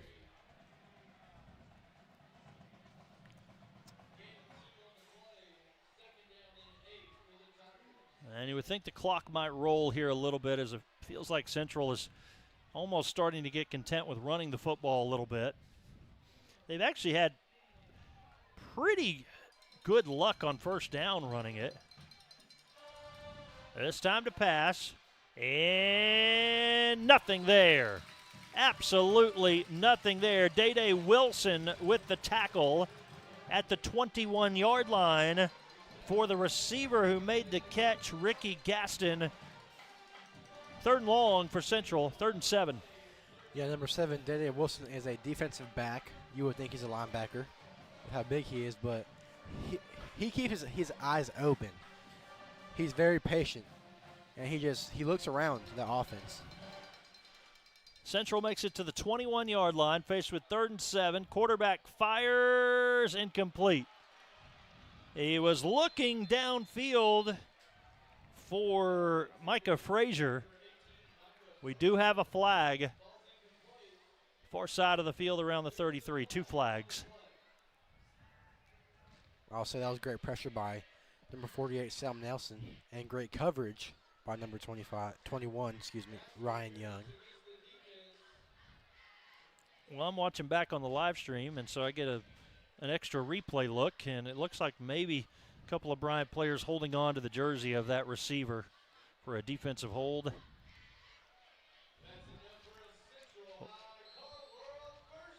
Central gets a first down. It's their 2nd first down tonight via the penalty. They've had only 3 first downs total. And for those keeping score at home, that's our 4th penalty of the second quarter. Pass out into the flats. That's trouble. Tackle broken with running room up to the 40. And near the 45-yard line, Ray Stewart with the biggest play of the game for Central, as that picks up about 8 yards in what should have probably been a 4 or 5 yard loss had the tackle been made. Looked like he was pushed out by number 7, Day-Day Wilson. yet again making great plays. Also joined by number 9, Bryant Davis. Central did have one play earlier in this game that went for 9 yards. That one goes for 8. Second and 2. And quarterback throwing off his back foot. Finds the big man with some running room. Flags down. Hard hit. Wilson running into Gaston. We have 2 flags back near midfield. Likely a block in the back or a hold.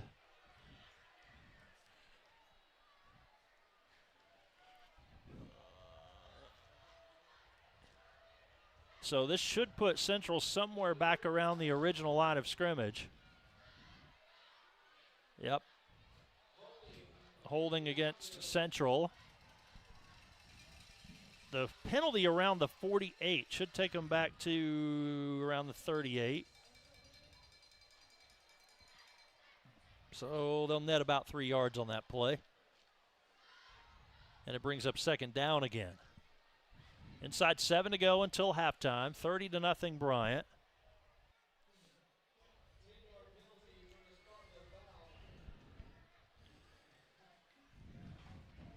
We have a look at it again there, and hard hit from Day Wilson. Oh, snap goes through the hands of the quarterback. He has to fall on it. He cannot do it. A fight for the loose ball. Let's see who comes out of the pile with it. The indication is third down, Central football. The Tigers land on it. I still want to make sure.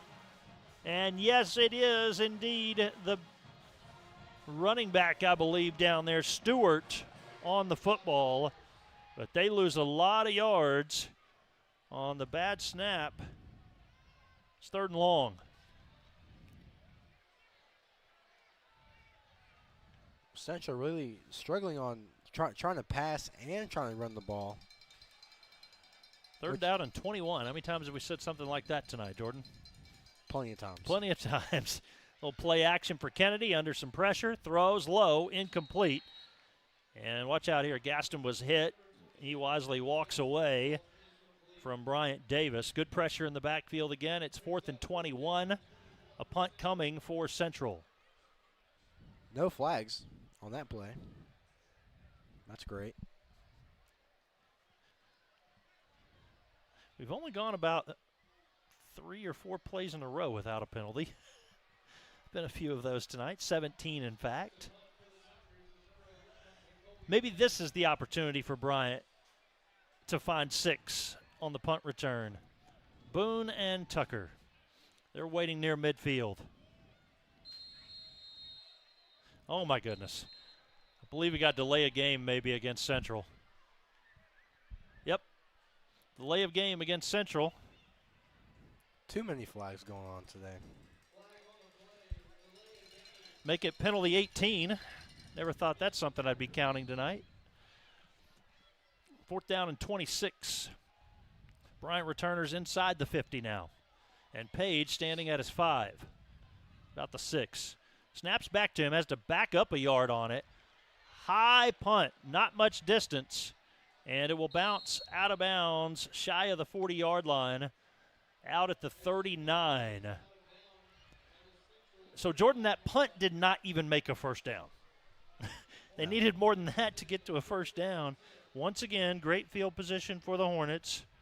Setting up with about 6 minutes to go in the second quarter. And a chance to get that mercy rule in effect here. Of course, it wouldn't start until the second half. Bryant sends in Jeremiah Motes at quarterback. There's Colin Robinson at running back. Robinson with 1 touchdown run already. Motes will throw. And the catch is made. Breaking tackles to the 30, down to the 25. The catch from Keenan Lattin. He has a first down for the Hornets to move the chains. Well, there you have it. Good thing is that there's Colin Robinson in. He's not lined up with Jeremiah Motes. An empty backfield this time. Coach Sanders telling us in the pregame show that they have not lined up their running backs at receiver recently until last week. Moats, strong throw, incomplete. They are trying to get the football to Kamari Austin, and they have not been able to do so tonight. Unsuccessful. Well, to me, that kind of looks like a hold, but I guess not. No call there. Hayden Seblet is in at tight end, lined up on the outside, though. Great to see Hayden back out on the field. Bryant faced with a 2nd and 10, not normally where you see your tight end lined up along the hash marks. And he's wide open across the middle. Moats, a long time to throw the football. Now he scrambles. Moats takes off, steps at the 20 out of bounds. 5-yard pickup for Moats, and Bryant has a 3rd down. Well, I thought he was going to throw that to Hayden Seblet. I thought so 14. too. Might not have been his first check, so maybe just didn't see him by the time Hayden was across the middle. What do you do here? You run the football with Robinson. Do you throw it with Moats? Lots of options. Probably throw it.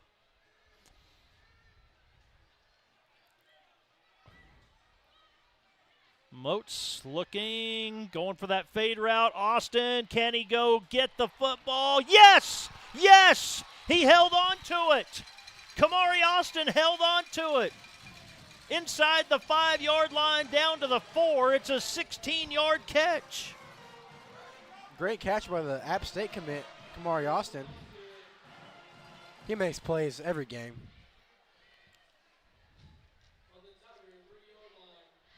Put that one down as a highlight. Bryant knocking on the door of the end zone yet again. Robinson, the running back. This could be his territory. Moats, Robinson. Robinson, end zone, touchdown.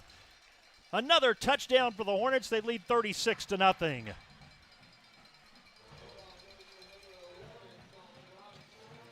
Well, there's that big play by Colin Robinson. Again, looked like the Central players were talking smack to these Bryant offensive players for some reason. Coach Sanders always says to let the scoreboard talk. It's talking loudly tonight. 36-0 Hornets. Low snap again. Boone has to pick it up. Poor Jacoby Boone. He is twisted up. And they will make sure he is okay. He does not make the end zone. And so whether it's a bad hold or a bad snap, second time tonight that has occurred. Bryant will hold at 36-0. We'll stay right here on this one, Jordan. And goodness, you know, Bryant's first possession, remember, turnover on downs on 4th and 1. You knew that wasn't going to last, though. If you add in that score, it would already be 43, 42 maybe. And here's the thing. Still 5 minutes to go until halftime. Bryant very likely could get, for sure, one possession, maybe even two more offensive strikes at this. They could legitimately hang half 100 on Central in the first half. Yeah. That's the direction it's heading. And in football, 5 minutes could be a long time, especially with all these flags going on. Yes. Bryant could rack up a pretty good amount of points, even with the little time they have. But I'm expecting maybe a touchdown. 3 return men back for Central. And a couple of the return men, Jalen Robinson, Jacob Marshall. King has not given them too much to return tonight. They've been putting the football out around the 20 the last several times. This time King a little bit more into it, fielded at the 1. Looked like he went into the end zone, guess not. And it is Ray Stewart. Does not make the 20 this time. Down at the 16, maybe the 17-yard line. Well, there was number 10, Ja'Cory Smith again. Taking down Ray Stewart. By the way, that 63-0 game, I was remembering it now. 7 interceptions by the defense in that one back in 2021. It's fun to have been a part of it since then at this point. You know, I replaced two guys that were in the booth for over 20 years together, and they saw a lot of Bryant Hornet football.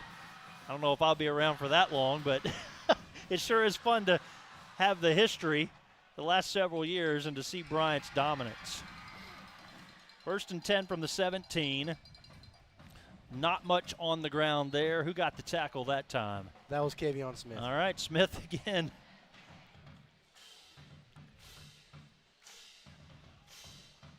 And well, I mean, if we're talking historic, we're in a pretty historic press box tonight. We absolutely are, yes. It has been around a while. But Arkansas Razorback games were played here in the 1930s. That's how far back this stadium goes. They're looking for the deep ball, incomplete. On the coverage for the Hornets that time was that Ryan Young? Yep, Young on the coverage, and the target was Philip Brewster. The band is getting nice and loud. And I was just thinking, I love our home games because we get the crowd right in front of us, but the band is far off to our right at home games, and so it's a fun atmosphere here tonight to have the band just to our right. We actually got the coaches right below us. Everybody's had to shift a little bit. Got another penalty. And false start against Central. It's probably the most false starts I've seen for one team. Yeah. But like I said earlier, this is a big game, and Central has a lot of new players on their team. It's got to be tough on them, that's for sure. And you got to think, I mean, this is Bryant. Is this their first conference game? It is. Man. Quigley under pressure. It was Nelson pressuring him. Here comes the interception.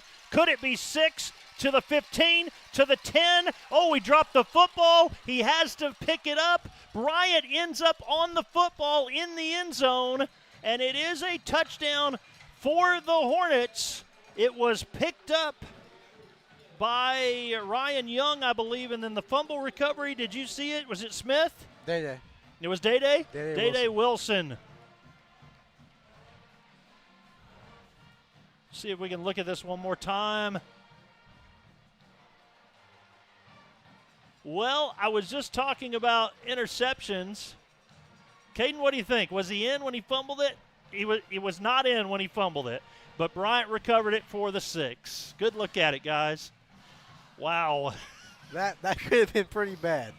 But the good thing is this Bryant defense does not give up on plays. And was it Young with the interception? It was. Okay, Young with the interception. I was expecting to have time to look down to confirm, but then he dropped the football and Bryant fell on it.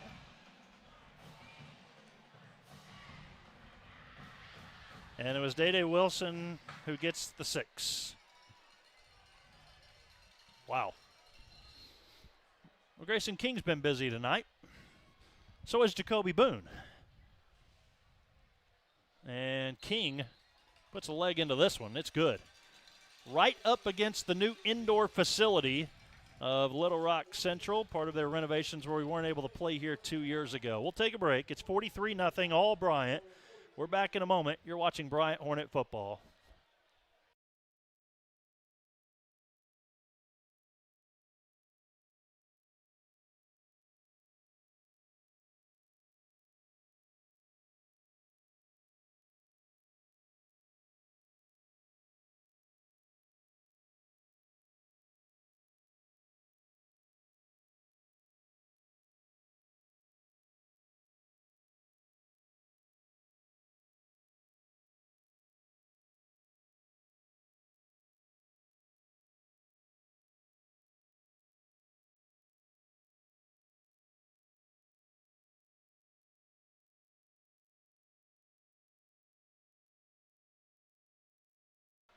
Well, it's a defensive score for the Bryant Hornets, as Ryan Young had the interception, fumbled it at the 1-yard line, recovered by Day Wilson, and that makes it 43-0. A lot of folks talking about this Bryant Hornet football team, saying that they're one of the best they've seen the last several years, which says a lot for a team that's won 6 state championships in the last 7 years. That one into the end zone this time. Oh, right underneath the garage door that they did not close all the way and into the indoor facility. That amazing garage door that we were talking about in the pregame show. Look at that. Our cameras from all the way up here are able to get a shot of it. We were having fun discussing the indoor facility before the start of the game. It looks nice from the outside. Looks kind of like Southwest. A little bit, yep. Except here at Central, the window's open. And the garage door. Yes. Oh, the youngster had to go under for the football. He got it. That should be a free snow cone. Like in baseball. You know, a foul ball, get a free snow cone. Look, I'm going to have to start telling dad jokes in the second half. I'm running out of things to talk about. Whoa. Bryant sniffs out that play. It goes absolutely nowhere. Great defense there. Well, there's something to talk about right there. Number 90, Jayton Jones, making a great play on defense. Getting in the backfield very, very quickly. Central loses 2 yards on that play. And with less than 4 minutes to go until halftime, in a first half that's taken an hour and 20 minutes. It's a pretty long first half, really, especially when one team hasn't scored. Again, the backup quarterback, or maybe they're kind of interchangeable here, Jork, he will roll out, throws on the run high, incomplete. Wilson on the coverage over there, and it was Micah Frazier, the intended target. Clock stops, 3rd down and 12. Bryant brings in number 99, Malachi McDonald, number 4, Matthew Nelson, and number 48, Sam Nelson on defense. See a lot of the starters for one final drive here, you would think, or maybe even at the start of the 3rd quarter.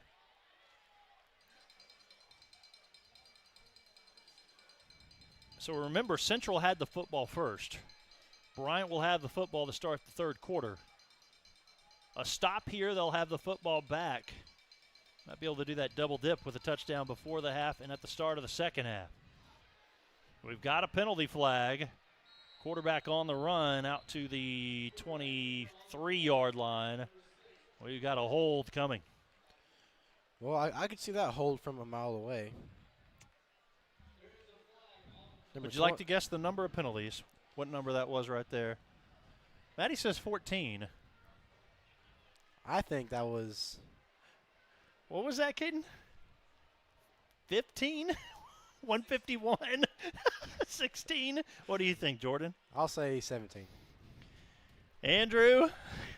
We'll let Andrew guess. It's 20. 20 penalties in the first half. Wow. At least by my count. And it's 3rd down and 21. We've had a 3rd and 21 already for Central. That's a lot of flags. Yes, it is. Jork will look over to the sidelines, 3rd and long. Running back to his right, 4 wide receivers. They need near the 30-yard line for a first down. Heading backwards on this drive again. Play clock's down to 3. They're in trouble and have to take a timeout. They take a timeout. We'll step away as well. Nearing 3 minutes to play until halftime. Bryant Hornets 43, Central Tigers nothing. You're watching Bryant Hornet football.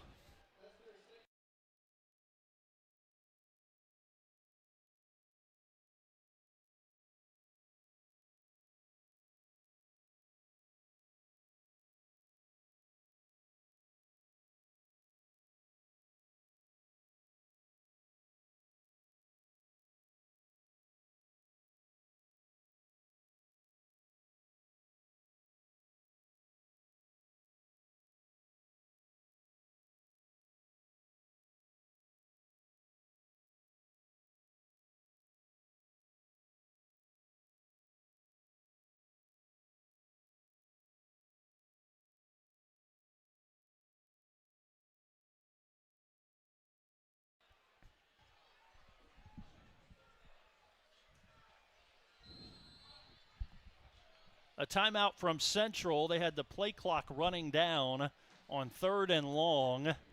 And they're faced with a 3rd and 21 as play resumes. All Bryant Hornets tonight. Jork under pressure, throws up for grabs, caught Shy of the first down sticks, however. Philip Brewster, the catch, good coverage, and it's now 4th down for Central. If you're Central, you really want to figure out what's going to work for your team. They have 2 quarterbacks that look like they can make plays, but unfortunately, this Bryant defense is just too fast and too strong for this Central offense. Check this out. They're going for it. 4th and 7 after the 14-yard pickup. Maybe they're just trying to draw Bryant off sides. I don't know. If they do not pick up the first down, Bryant has great field position. I don't see Central snapping the football here. And they take a timeout again. We'll just stay right here. It's almost halftime.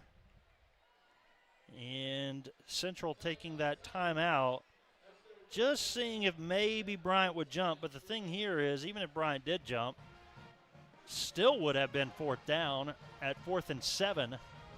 And so Page will come out to punt the football away. It should be a very quick timeout, as all Central was doing there was trying to see if Bryant might move. Once they didn't, take the offense off, bring your special teams unit on.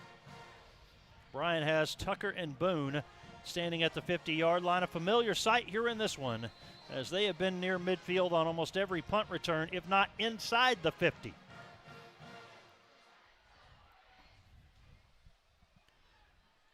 A good snap back to Page. They were right there as Nelson had a chance at it. Boone over the shoulder off of one hop fields it. And he's down at the 40-yard line back in Bryant territory. That's the best punt of the night for Page. Somewhat flips the field as Bryant will start 1st and 10 from their own 40. More than 2 minutes to go here in the first half, and leading 43-0, trying to get to half 100 in the first half. My goodness. Shelby will work with an empty backfield, 5 wide receivers. And whoa! Defensive lineman jumps, no harm done. Now the flag. And they stop play. I think even the officials said, you know what, that's enough of those in the first half. Well, Offsides against Central. Wow. And it'll be 1st and 5.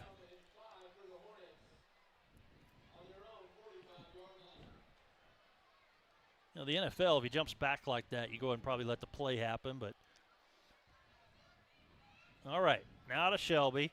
And they send Zachariah Curtis Jones in motion, hand to him. Only a yard for Zachariah Curtis Jones, 2nd and 4. Bryant does not need to hurry. They have all 3 timeouts remaining. Clock rolls inside 2 minutes in the first half. High pass, incomplete to Jacoby Boone. Shelby turned, chunked that one. Boone, not the tallest player on the field. And it's 3rd down and 4. Need a first down to keep the drive moving here. Clearly, Jordan working on something here, trying to get Shelby in some rhythm passing. He could also run it here on 3rd and 4. Nope, clearly going to pass. Going deep and too high again. Really working the football to Boone. Bryant might go for it here.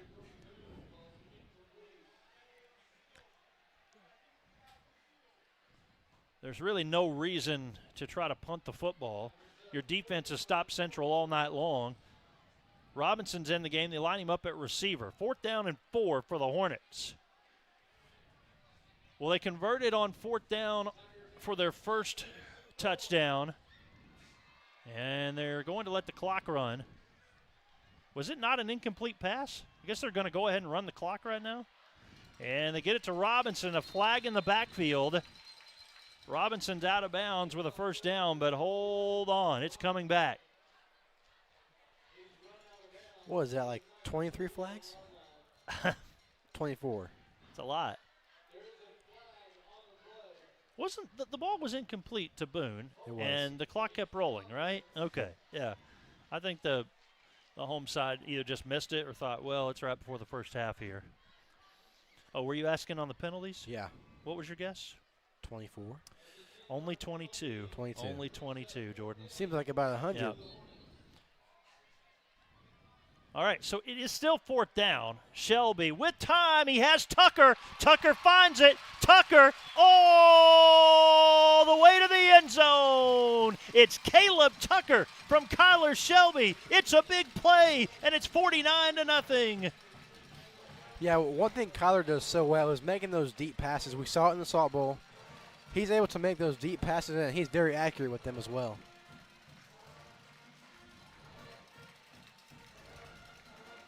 There's Grayson King. 54-yard touchdown, catch and run for Caleb Tucker.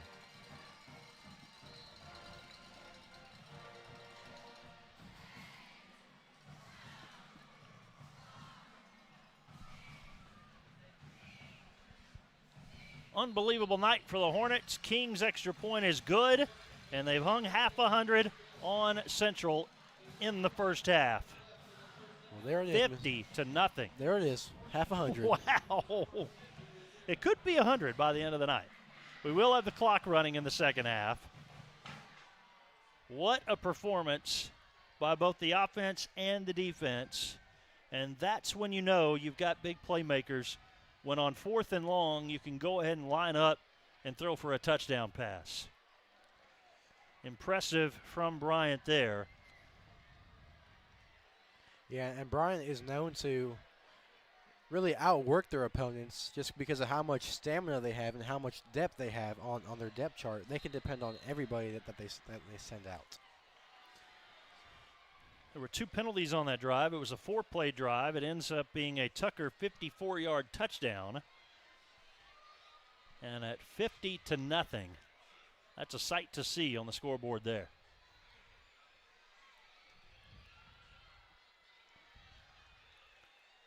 And we'll see King kick off one more time from the 40-yard line. So Bryant comes into this game outscoring their opponents by an average of 40-10. More than that here in this one. King, that's a perfect kick to the 1, which forces them to return it. They do make it out to the 20-yard line this time. Phillip Brewster, the return to the 21. And they're going to go ahead and keep the clock rolling here. They're going to keep the clock rolling. And now they decide to stop it. I thought they were just going to kind of let the first half roll out, but not the case.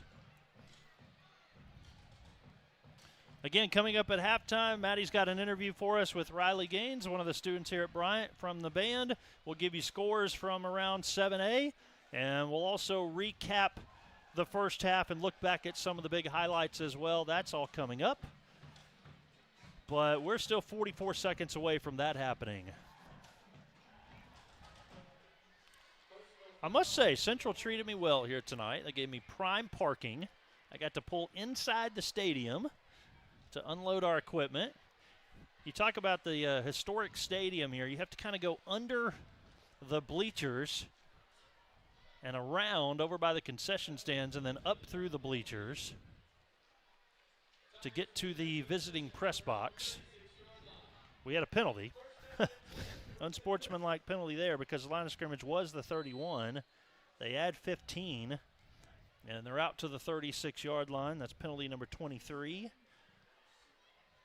And Jork will pitch on the option. Stewart over there, more flags. Everybody just back out of the way. And there's another flag.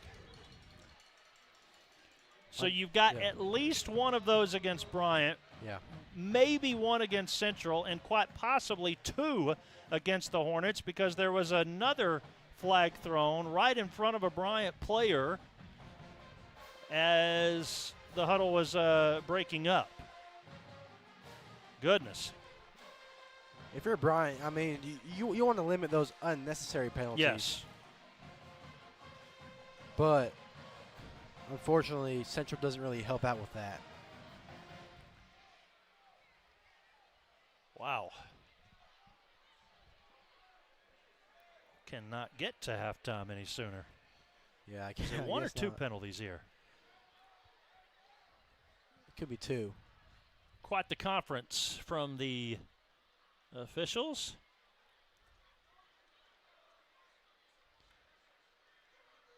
All right, the first penalty is against Bryant. The second one is against Bryant. Are they able to mark off both of them? They are. It's penalty times 2. I never thought I'd be tracking something like this tonight. 25 penalties. Wow. Best starting field position of the night for Central. 30 yards worth of penalties. Well, actually, 45 yards. Remember, the kickoff only went to the 21. That's true. They had the first 15 yard, then 2 more. Bryant's got to cut that out. And so that will go on the ground for only a couple. Clock is running. Not a lot of time for Central. Yeah, unfortunately, Central doesn't have too much time to really, enjoy this great field position. Yeah, they have one timeout but left. They're opting not to use yeah. it. Jork to throw. That looked like a backwards pass. It was off the hand of his target, Stewart, out of bounds, incomplete. Clock stops, 7 seconds to go until the break.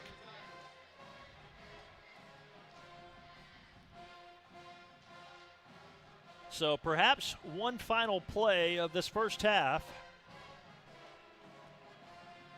We told you we have the Bryant coaches in front of us. They're actually in the stands tonight, kind of as we were 2 years ago when the game was played at J.A. Fair. We were in the stands with the Central Band 1 row below us.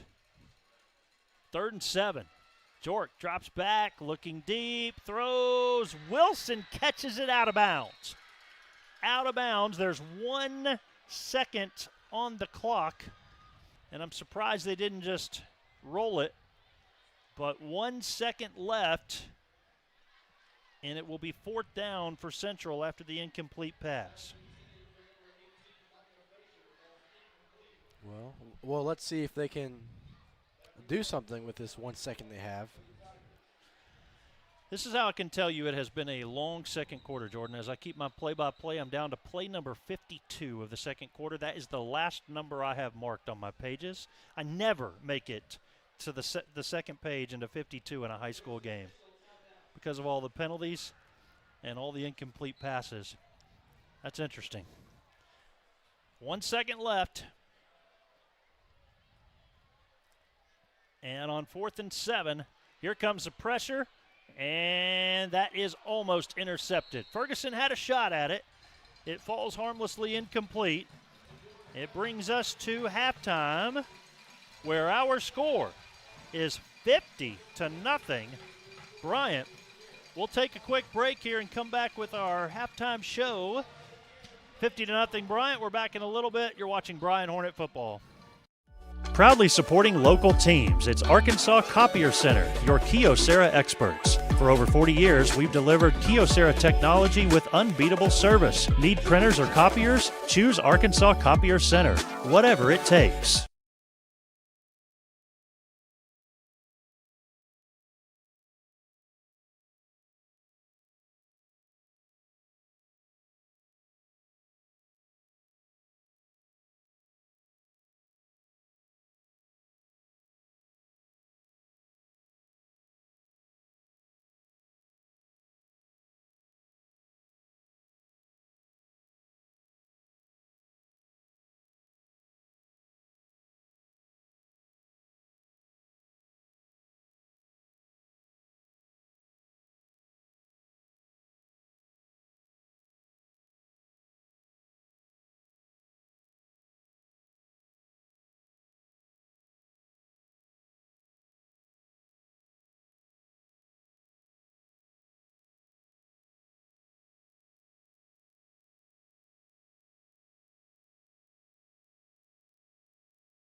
So our home games are usually we just eat, go down to the field. It's more like we get to participate more.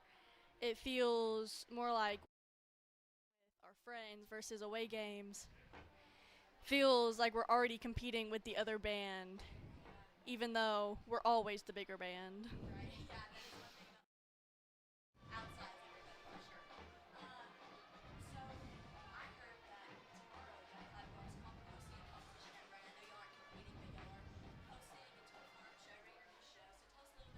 Taking place and how that's going to be. So yes, we're hosting LMI. So it's our invitational where we invite bands. We all our students can volunteer, get volunteer hours for the juniors and sophomores now. Parents come in, we have the concessions, and then every band performs. They get ranked like a normal competition. But then us at the end, we perform, we just show off our show, and then we give out the awards. Right. So I know if you're just joining us, I think we had some audio issues. I'm joined with one of our drum managers, Riley Gaines, asking her a little bit about the legacy of Bryant Band this season. So, like you said, you have the showcase, I guess, for y'all's new show coming up. What is the competition season like for band? Because I know some of the people watching might never have gone to a band competition or seen how much work y'all put in. So, how many competitions do y'all have? Do you know? We have 6, and then we have our state marching, which happens on a Wednesday, I think. Right. Just in the middle of the week, so we'll leave school early for that. Awesome. Yeah, I know y'all put in a lot of hard work, and it definitely goes noticed here. We love our band. We love the atmosphere y'all bring. What is one good Friday Night Lights memory that sticks out to you from being in the band or being a drum major? What's one moment that sticks out to you from your high school career? Well, it's definitely just the atmosphere in general. So when us drum majors are in front, it definitely feels like we're the life of the party. Yeah. So it's always fun just being able to dance and not having to worry about memorizing too much music and. Right. Awesome. Well, thank you for joining us, Riley. We'll be right back. You're watching Hornet Media Productions.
Welcome back at halftime. It's 50-0. Bryant leads Central, and here's how this game unfolded in the first half for Bryant. Their first touchdown was on 4th and 10. It was a T.J. Hodges 24-yard catch and run, and that was after Bryant had already had a possession where they were stopped on 4th down, but with 7:35 to play in the first, that made it 7-0.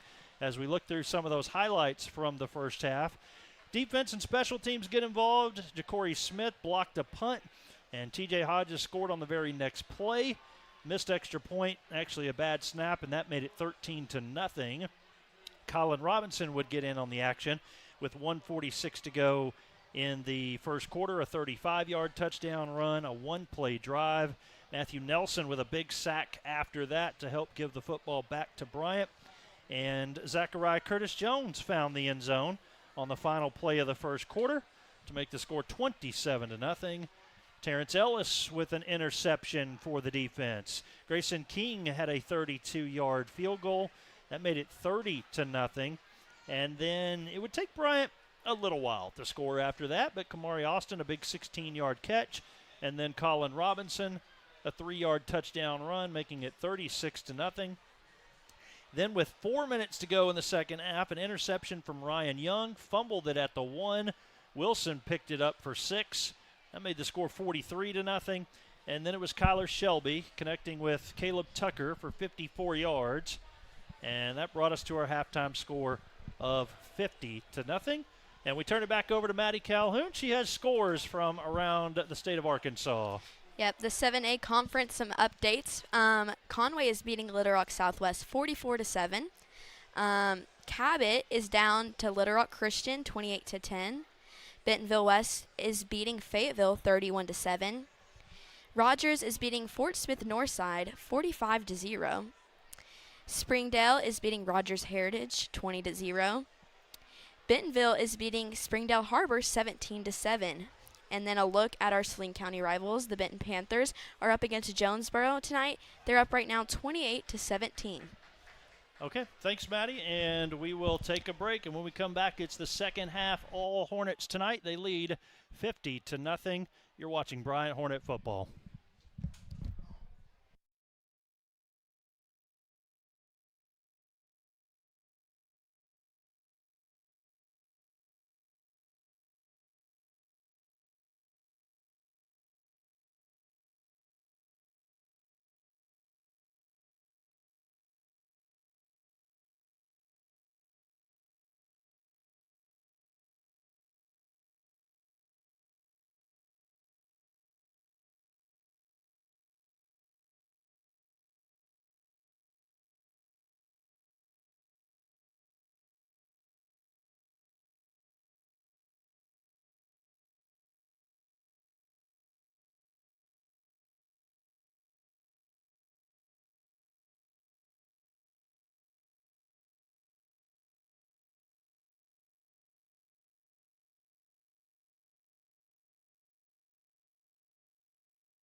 And welcome back to Quigley Stadium in Little Rock. We're ready for the start of the second half, where the Hornets have a commanding 50-0 lead tonight on the Central Tigers. Bryant at home next week against LRCA, as Maddie mentioned earlier in the broadcast tonight. Don't forget, next week, the first episode of the Bryant Buzz, as there's a lot going on with the robust news department of Hornet Media Productions, not just the sports side. Here's a return from the 15, quickly up to the 30. Difficult to go down around the 35-yard line is Keenan Latin. And so he takes it to the 34 officially. And Bryant, who put up 50 in the first half, has a chance to add to that on offense as we start the third quarter. Sportsmanship rule in effect with the clock rolling. Moats will be our quarterback to start this second half, and it's Caleb Leak, the sophomore running back. Yeah, Bryant sending their twos. Looks like for this entire half, as you would expect with the score. By the time Bryant takes the first snap of the third quarter, we're already a minute in. They're trying to find Jacoby Boone, and he outran it. Ball fell in front of him as he never really saw the pass coming his way. They've worked tonight to try to get the ball into the hands of Boone, unsuccessfully, however. Yeah, I mean, that's because he's too quick to catch up to, I'll be honest. He's just too quick, especially for these central DBs and safeties, but I'm just being honest. He's too quick to catch once he's wide open. See if maybe they go to him again. Again, Leak in the backfield. We saw him with a strong run a week ago against Parkview.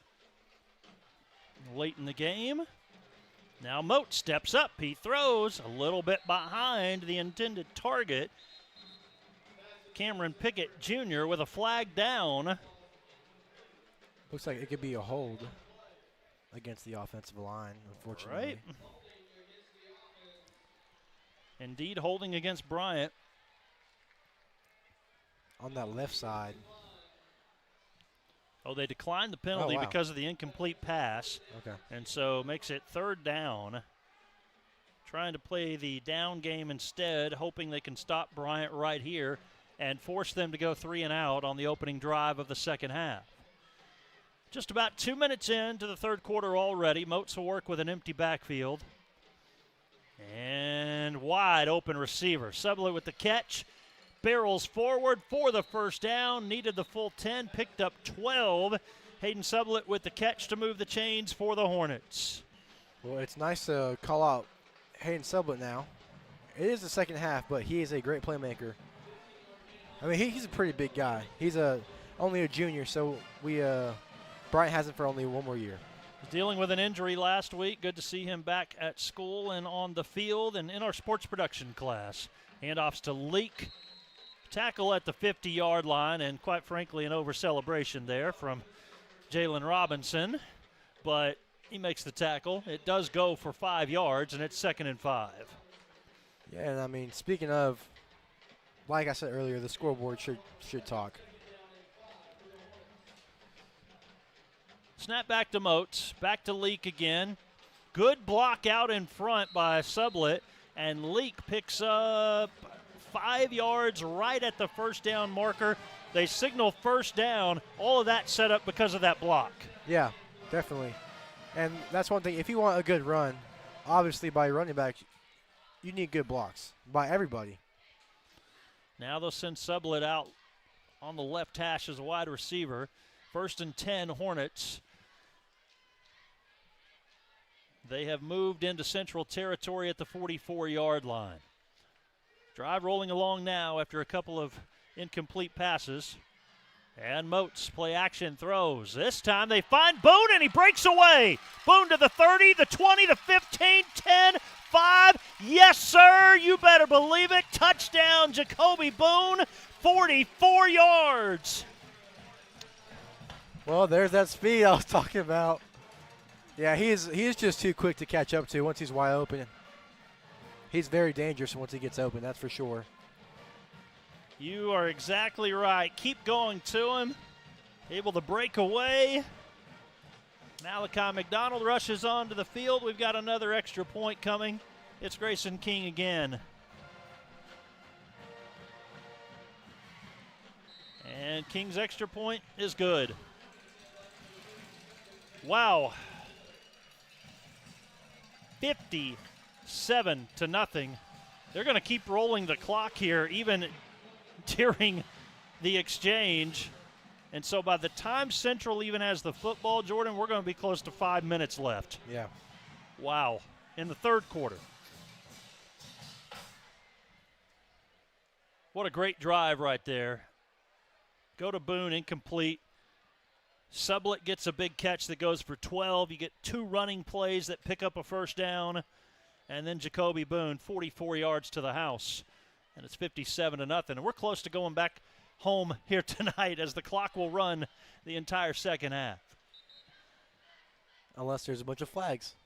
Well, I think they're running it there anyways, Yeah. given the fact that they just ran a minute off the clock before Bryant's kickoff. But for Bryant, that's a great scoreboard. 57-0. That's rough. Again, we told you it was 63-0 a few years back. I believe they might top that one.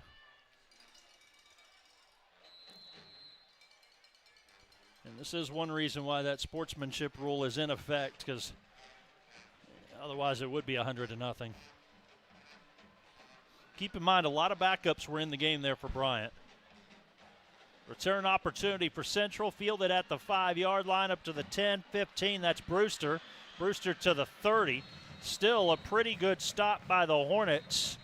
Aaron Austin, the junior, with the tackle on special teams, and Central has it 1st and 10 from their own 30. Aaron Austin is actually ranked as one of the top 2027 prospects in Arkansas. Nice. Which it shows. He's a great playmaker. Tell you what, one good thing about the atmosphere of Bryant football the first couple of weeks of the season, you play in the Salt Bowl, which of course is always entertaining, and both the bands are amped up for that one.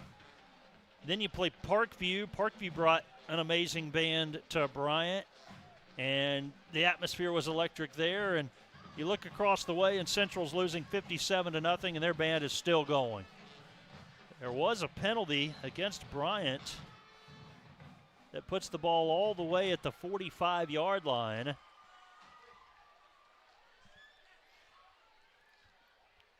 And then, of course, we know we got the Bryant band here as well. And still, in a 57-0 game, there's a lot of noise still. This is still a fun atmosphere for football. Yeah, on both sides, for sure.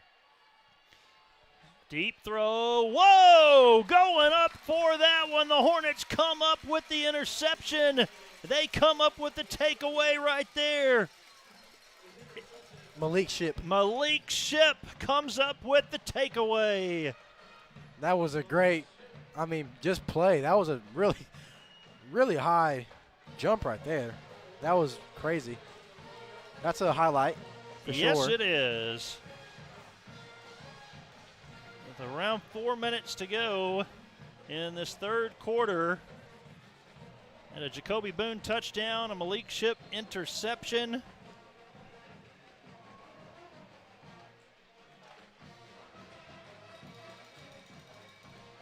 And we'll see Kyler Shelby back out on the field for the Hornets. We've not seen the third-string quarterback yet. We have a flag down. Strong run up near the 38-yard line from Caleb Leak. I believe we've got a false start or a hold against Bryant. I will say that's some great blocking by number 75, Lyric Berry. The great Lyric Berry. Helped with our pregame interviews this week. Yeah, he did. That's true.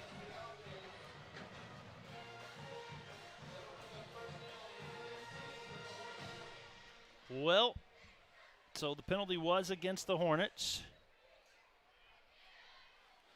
Anybody still keeping up at home? That's penalty 28.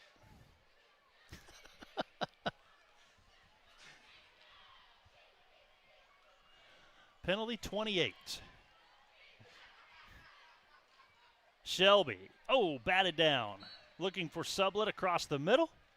Play they couldn't get to him on earlier in the game. And so it goes incomplete. And it brings up second down. 2nd and 15. Bryant brings in number 86, Logan Lee, at receiver. They still have Caleb Leak in there at running back. Kyler Shelby, the quarterback. Lee with a touchdown late in the season last year as a sophomore. Has been in the game a little bit this season. Saw him in the Salt Bowl some. And it is on the ground to Leak. Leak breaks one tackle. They kind of hang on to him around the ankle. Makes it back to the original line of scrimmage, a 5-yard gain. It's third down for the Hornets as we're nearing 2 minutes to play in the third. Well, with the playing time that Leak has had, he's done extremely well. And it's good to know that we have, again, another running back that we can depend on in the future. Cameron Pickett Jr., junior wide receiver out on the field as well. And it's an empty backfield for Shelby. Not seen the Bryant quarterbacks run much. They are certainly passing. That is caught. Wow. What a catch. And that's Pickett Jr. We just mentioned the route was jumped by Central, but just a half second too late. And Pickett Jr. makes the catch and moves the chains. That was an amazing catch by Cameron Pickett Jr. Wow. I thought that was picked off. I thought so too. Snap to Shelby. Now we see Shelby running it. Just talking about that, not seeing the quarterbacks run a whole lot this year. Shelby on the far side of the field in front of the Central bench. No gain for Kyler Shelby. It's 2nd down and 10. Wow, number 6, Drew York. Wasn't he playing quarterback? Yes. A while ago? Yes. Wow. Yep. Not the biggest of rosters here for Central. A lot of players playing offense and defense. Seen that over the years. Back to Shelby. He throws. Receiver makes a catch. Will spin off of a couple of tackles. Cruz Thomason makes the grab that time. The sophomore wide receiver. Well, it looks like a lot of sophomores are making some big plays this game. And that gives Bryant a first down. And quite possibly the final play of the third quarter is right here. Shelby to Leak on the ground. Strung out, nothing there. He goes backwards to the 35. Will lose 2 yards. 2nd and 12 upcoming. And that might just very well take us to the fourth quarter. We'll see. Maybe one more time, one more opportunity for a play. They do not have to run a play. They did score at the end of the first quarter. They like to run that final play before the whistle. They got to hurry. Not in time. That will be the end of the third quarter. 57-0. Again, our games this year brought to you by Arkansas Copiers, and we thank them for being a part of our coverage. Bryant 57, Central nothing. We're back for the fourth quarter in just a moment. You're watching Bryant Hornet football.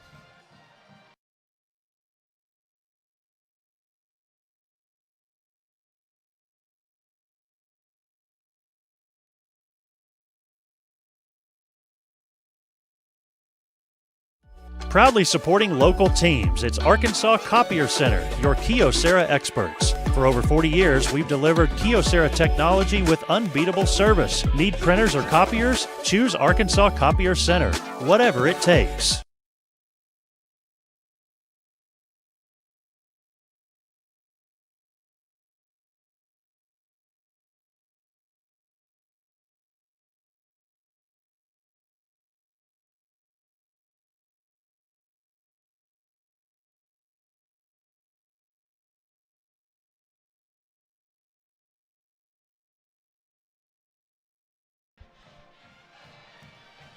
Michael Westbrook, Jordan Morales, Matty Calhoun. Up here in the booth with us, Caden Key and Andrew Tate Lee. Outside on the camera deck, or top row of the bleachers is what we'll call it tonight, is our camera operators. But hold on a second. Shelby, end zone, incomplete. A little too far out in front of Keaton Latin, who tried to come up with that one. It's Preston Key and Justin Reynolds on camera tonight. Fantastic road crew to bring you Bryant Hornet football, and we appreciate all of you that tune in throughout the course of the season. I think we're off and rolling for the 2025 season. 57-0, all Bryant, and trying to get up to 60. Looks like they're going for the end zone on most plays. Wide open, Sublett, the catch, the 10-5 end zone. Touchdown, Hayden Sublett. Touchdown, Bryant Hornets. Well, there you have it from Hayden Sublett. He was wide open. Wide open. Wow, that was a great play by everyone. O-line gives, was that Kyler Shelby at quarterback? Yes. Gives Kyler Shelby at quarterback time to throw in, then Hayden Sublett just gets wide open for what you could say is an easy touchdown. And it's J.D. Olson in to kick the extra point. It is good. Olson gets the extra point to make it 64-0. And we'll take another quick break. Clock still rolling, so when we come back, we'll have about 8 minutes to go. You're watching Bryant Hornet football.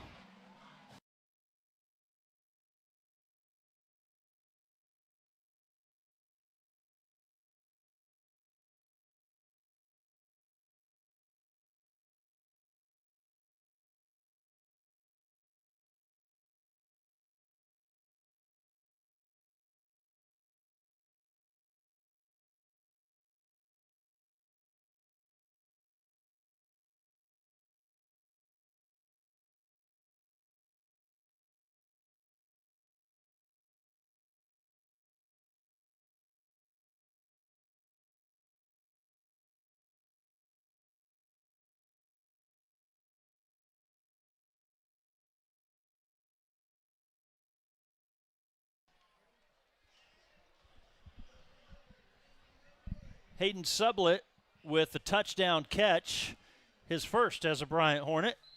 And so he's on the board in this one. Kyler Shelby, another touchdown pass. That makes it 64-0. That's going to improve that average of outscoring opponents 40-10. Another return opportunity for Central, fielded inside the 5-yard line, taken down by Marshall. Marshall out past the 20. And he's down at the 25-yard line. See if we can get the names of some of these backups in the game. Brendan Harris is in. Lyric Browning is in on that defensive line. Jones is out there, a sophomore. And Evan Kennemer, also a sophomore. Feel free to name anybody else you see, Jordan, that we might not have mentioned yet.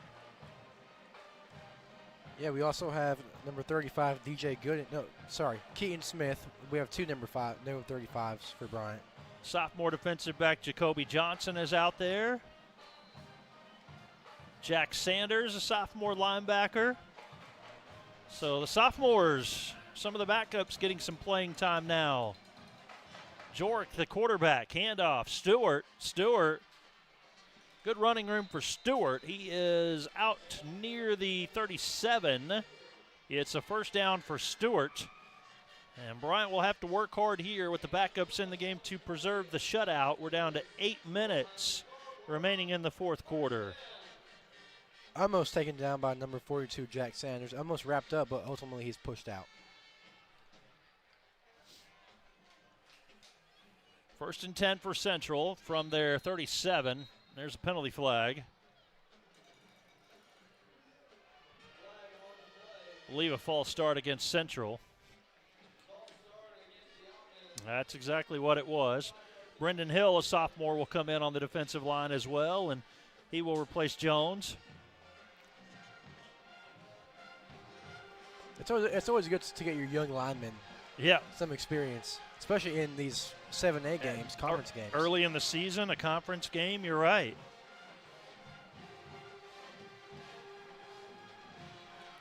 Will we get to 30 penalties tonight? That's 29. Pitch back to Stewart. Takes it to the near side. And Stewart takes a couple of Bryant tacklers with him out past the 40 to the 45. It's another good run for Stewart. But again, this is a starter, a junior, Ray Stewart, going against what is essentially the second and third team for the Hornets. Yeah, he was pushed out by number 39, Evan Rogers. Because of the penalty, picked up 12, so it's not a first down. It's 2nd and 3. They send the receiver, the running back, Marshall, out. Quarterback calls his own number, and he's able to evade a couple of tacklers, running down the far sidelines, out of bounds, inside the 40 at the 38. Big play on the quarterback keep. And we're nearing 6 minutes to play in the fourth. Central's picking up yards in bunches now on the big run there.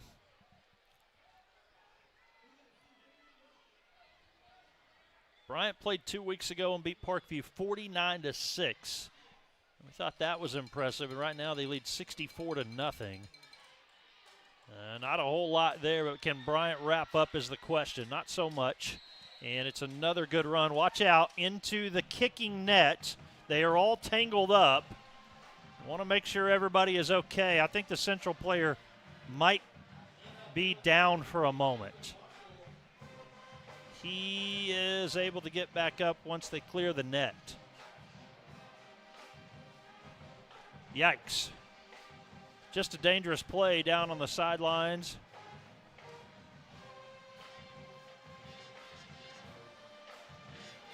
I don't know if the kicking net survived that. Don't feel like it did. Well, you can say that was a great play by number 33, Bryant Scott, for Bryant. Not stopping at the whistle. Right. Snap back to the quarterback. Pitches to Stewart. He'll try to work it left, and there is nothing happening that time. Brandon Johnson, one of them that made the tackle. There were a couple of other Hornets there as well.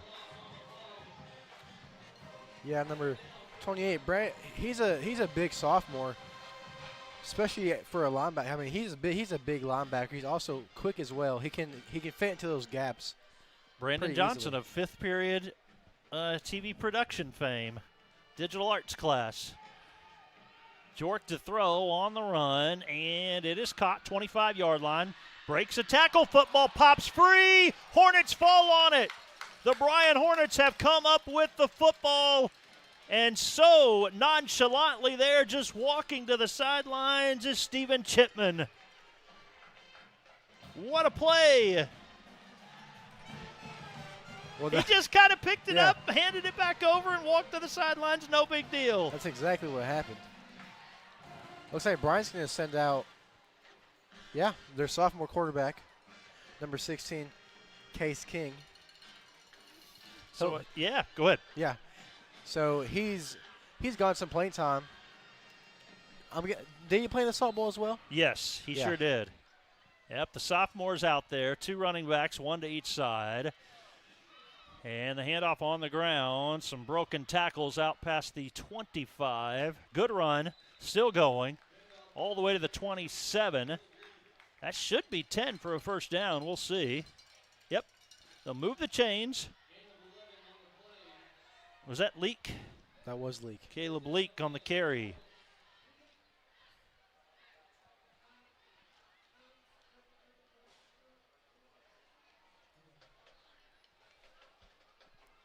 And so now near 3 minutes to go. Again, King at quarterback, third string quarterback for the Hornets. And handoff on the ground. Good carry that time. G.J. Gooding. Gooding a senior now. We got to see him play a little bit last year in some of these situations. Good to see him back out there still. And Gooding is joined by Corey Ellison. Bryant just stacked at the running back position. Certainly don't need a touchdown, but if you break free, you go for it. And on the ground, there is some running room this time. Out past the 40, and then out of bounds. It's a good run for DJ Gooding again. It's a first down to move the chains. 2.5 to go in the fourth. I thought I had to carry a lot of equipment. Just noticing some of the band parents carrying over all the band boxes. It's a lot of gear. Bryant sends in number 33, Bryant Scott. Look at this. King might get to pass. He will throw right to the middle of the field, and we've got a grab. Catch is made, and it is Cole Bentz, the tight end. Makes the catch, puts the ball at the 50-yard line.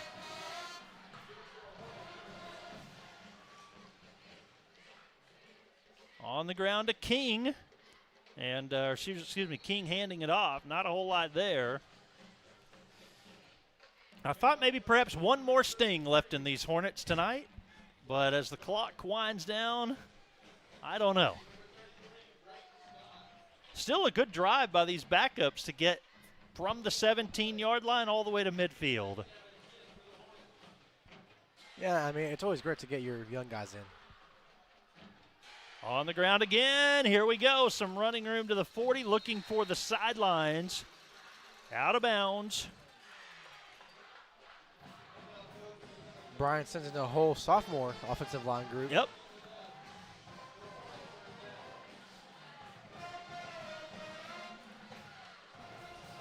Looks like one junior is in that group. Number 76, Lincoln Wicks. It's Gooding at running back. This is quite possibly the final play. They will pass it. It is caught, and down at the 30-yard line goes Cruz Thomason again. Thomason a catch. The clock is rolling inside 30 seconds. Maybe they've got one more play. We will see if that is necessary. Well, we know it's not necessary, but they might try it anyways. And you've got guys in the game that just don't get to play a whole lot, and they are the future of the Hornets, so you throw the ball one more time, perhaps, or run it. One more pass for King. Short pass, it's caught, and we got to break some tackles here to pick up yardage inside the 20. Just about had it. It was Dantrell Wilkins with the grab, and that is going to do it. The clock hits 0, 64-0 is our final score. The Bryant Hornets run away with this one. Well, there you have it. I mean, there really wasn't much doubt, was there? No, honestly. I think next week isn't going to be as easy, but, I mean, this is a Bryant team that really can't be stopped. I don't know if you remember, Jordan, last year we thought if there's going to be one challenge for Bryant, it was going to be that LRCA game, and then Bryant got up like 40-0, something close to that. So Bryant's back at home. They welcome the Little Rock Christian Academy Warriors to town. The Hornets are now 4-0.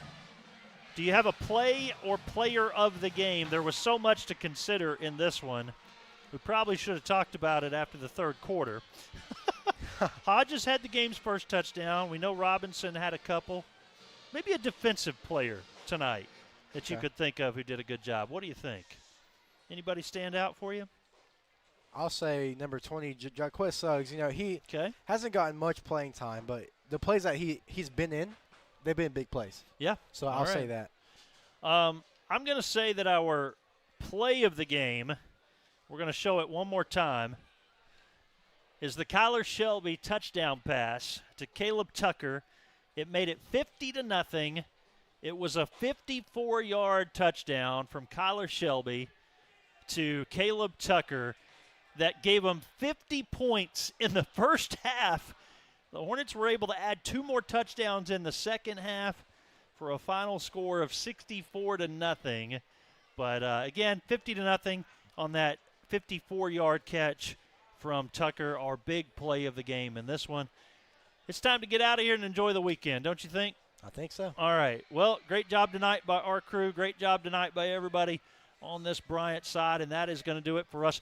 We do not have volleyball on Tuesday night. We're back home on Friday night. Our next Hornet Media production coverage will be Bryant and Little Rock Christian Academy, 6:40 airtime a week from Friday night. For our entire crew, Justin Reynolds and Preston Key on cameras, Andrew Tate Lee on replay, our technical director, Caden Key, and here in the booth, Maddie Calhoun and Jordan Morales. I'm Michael Westbrook.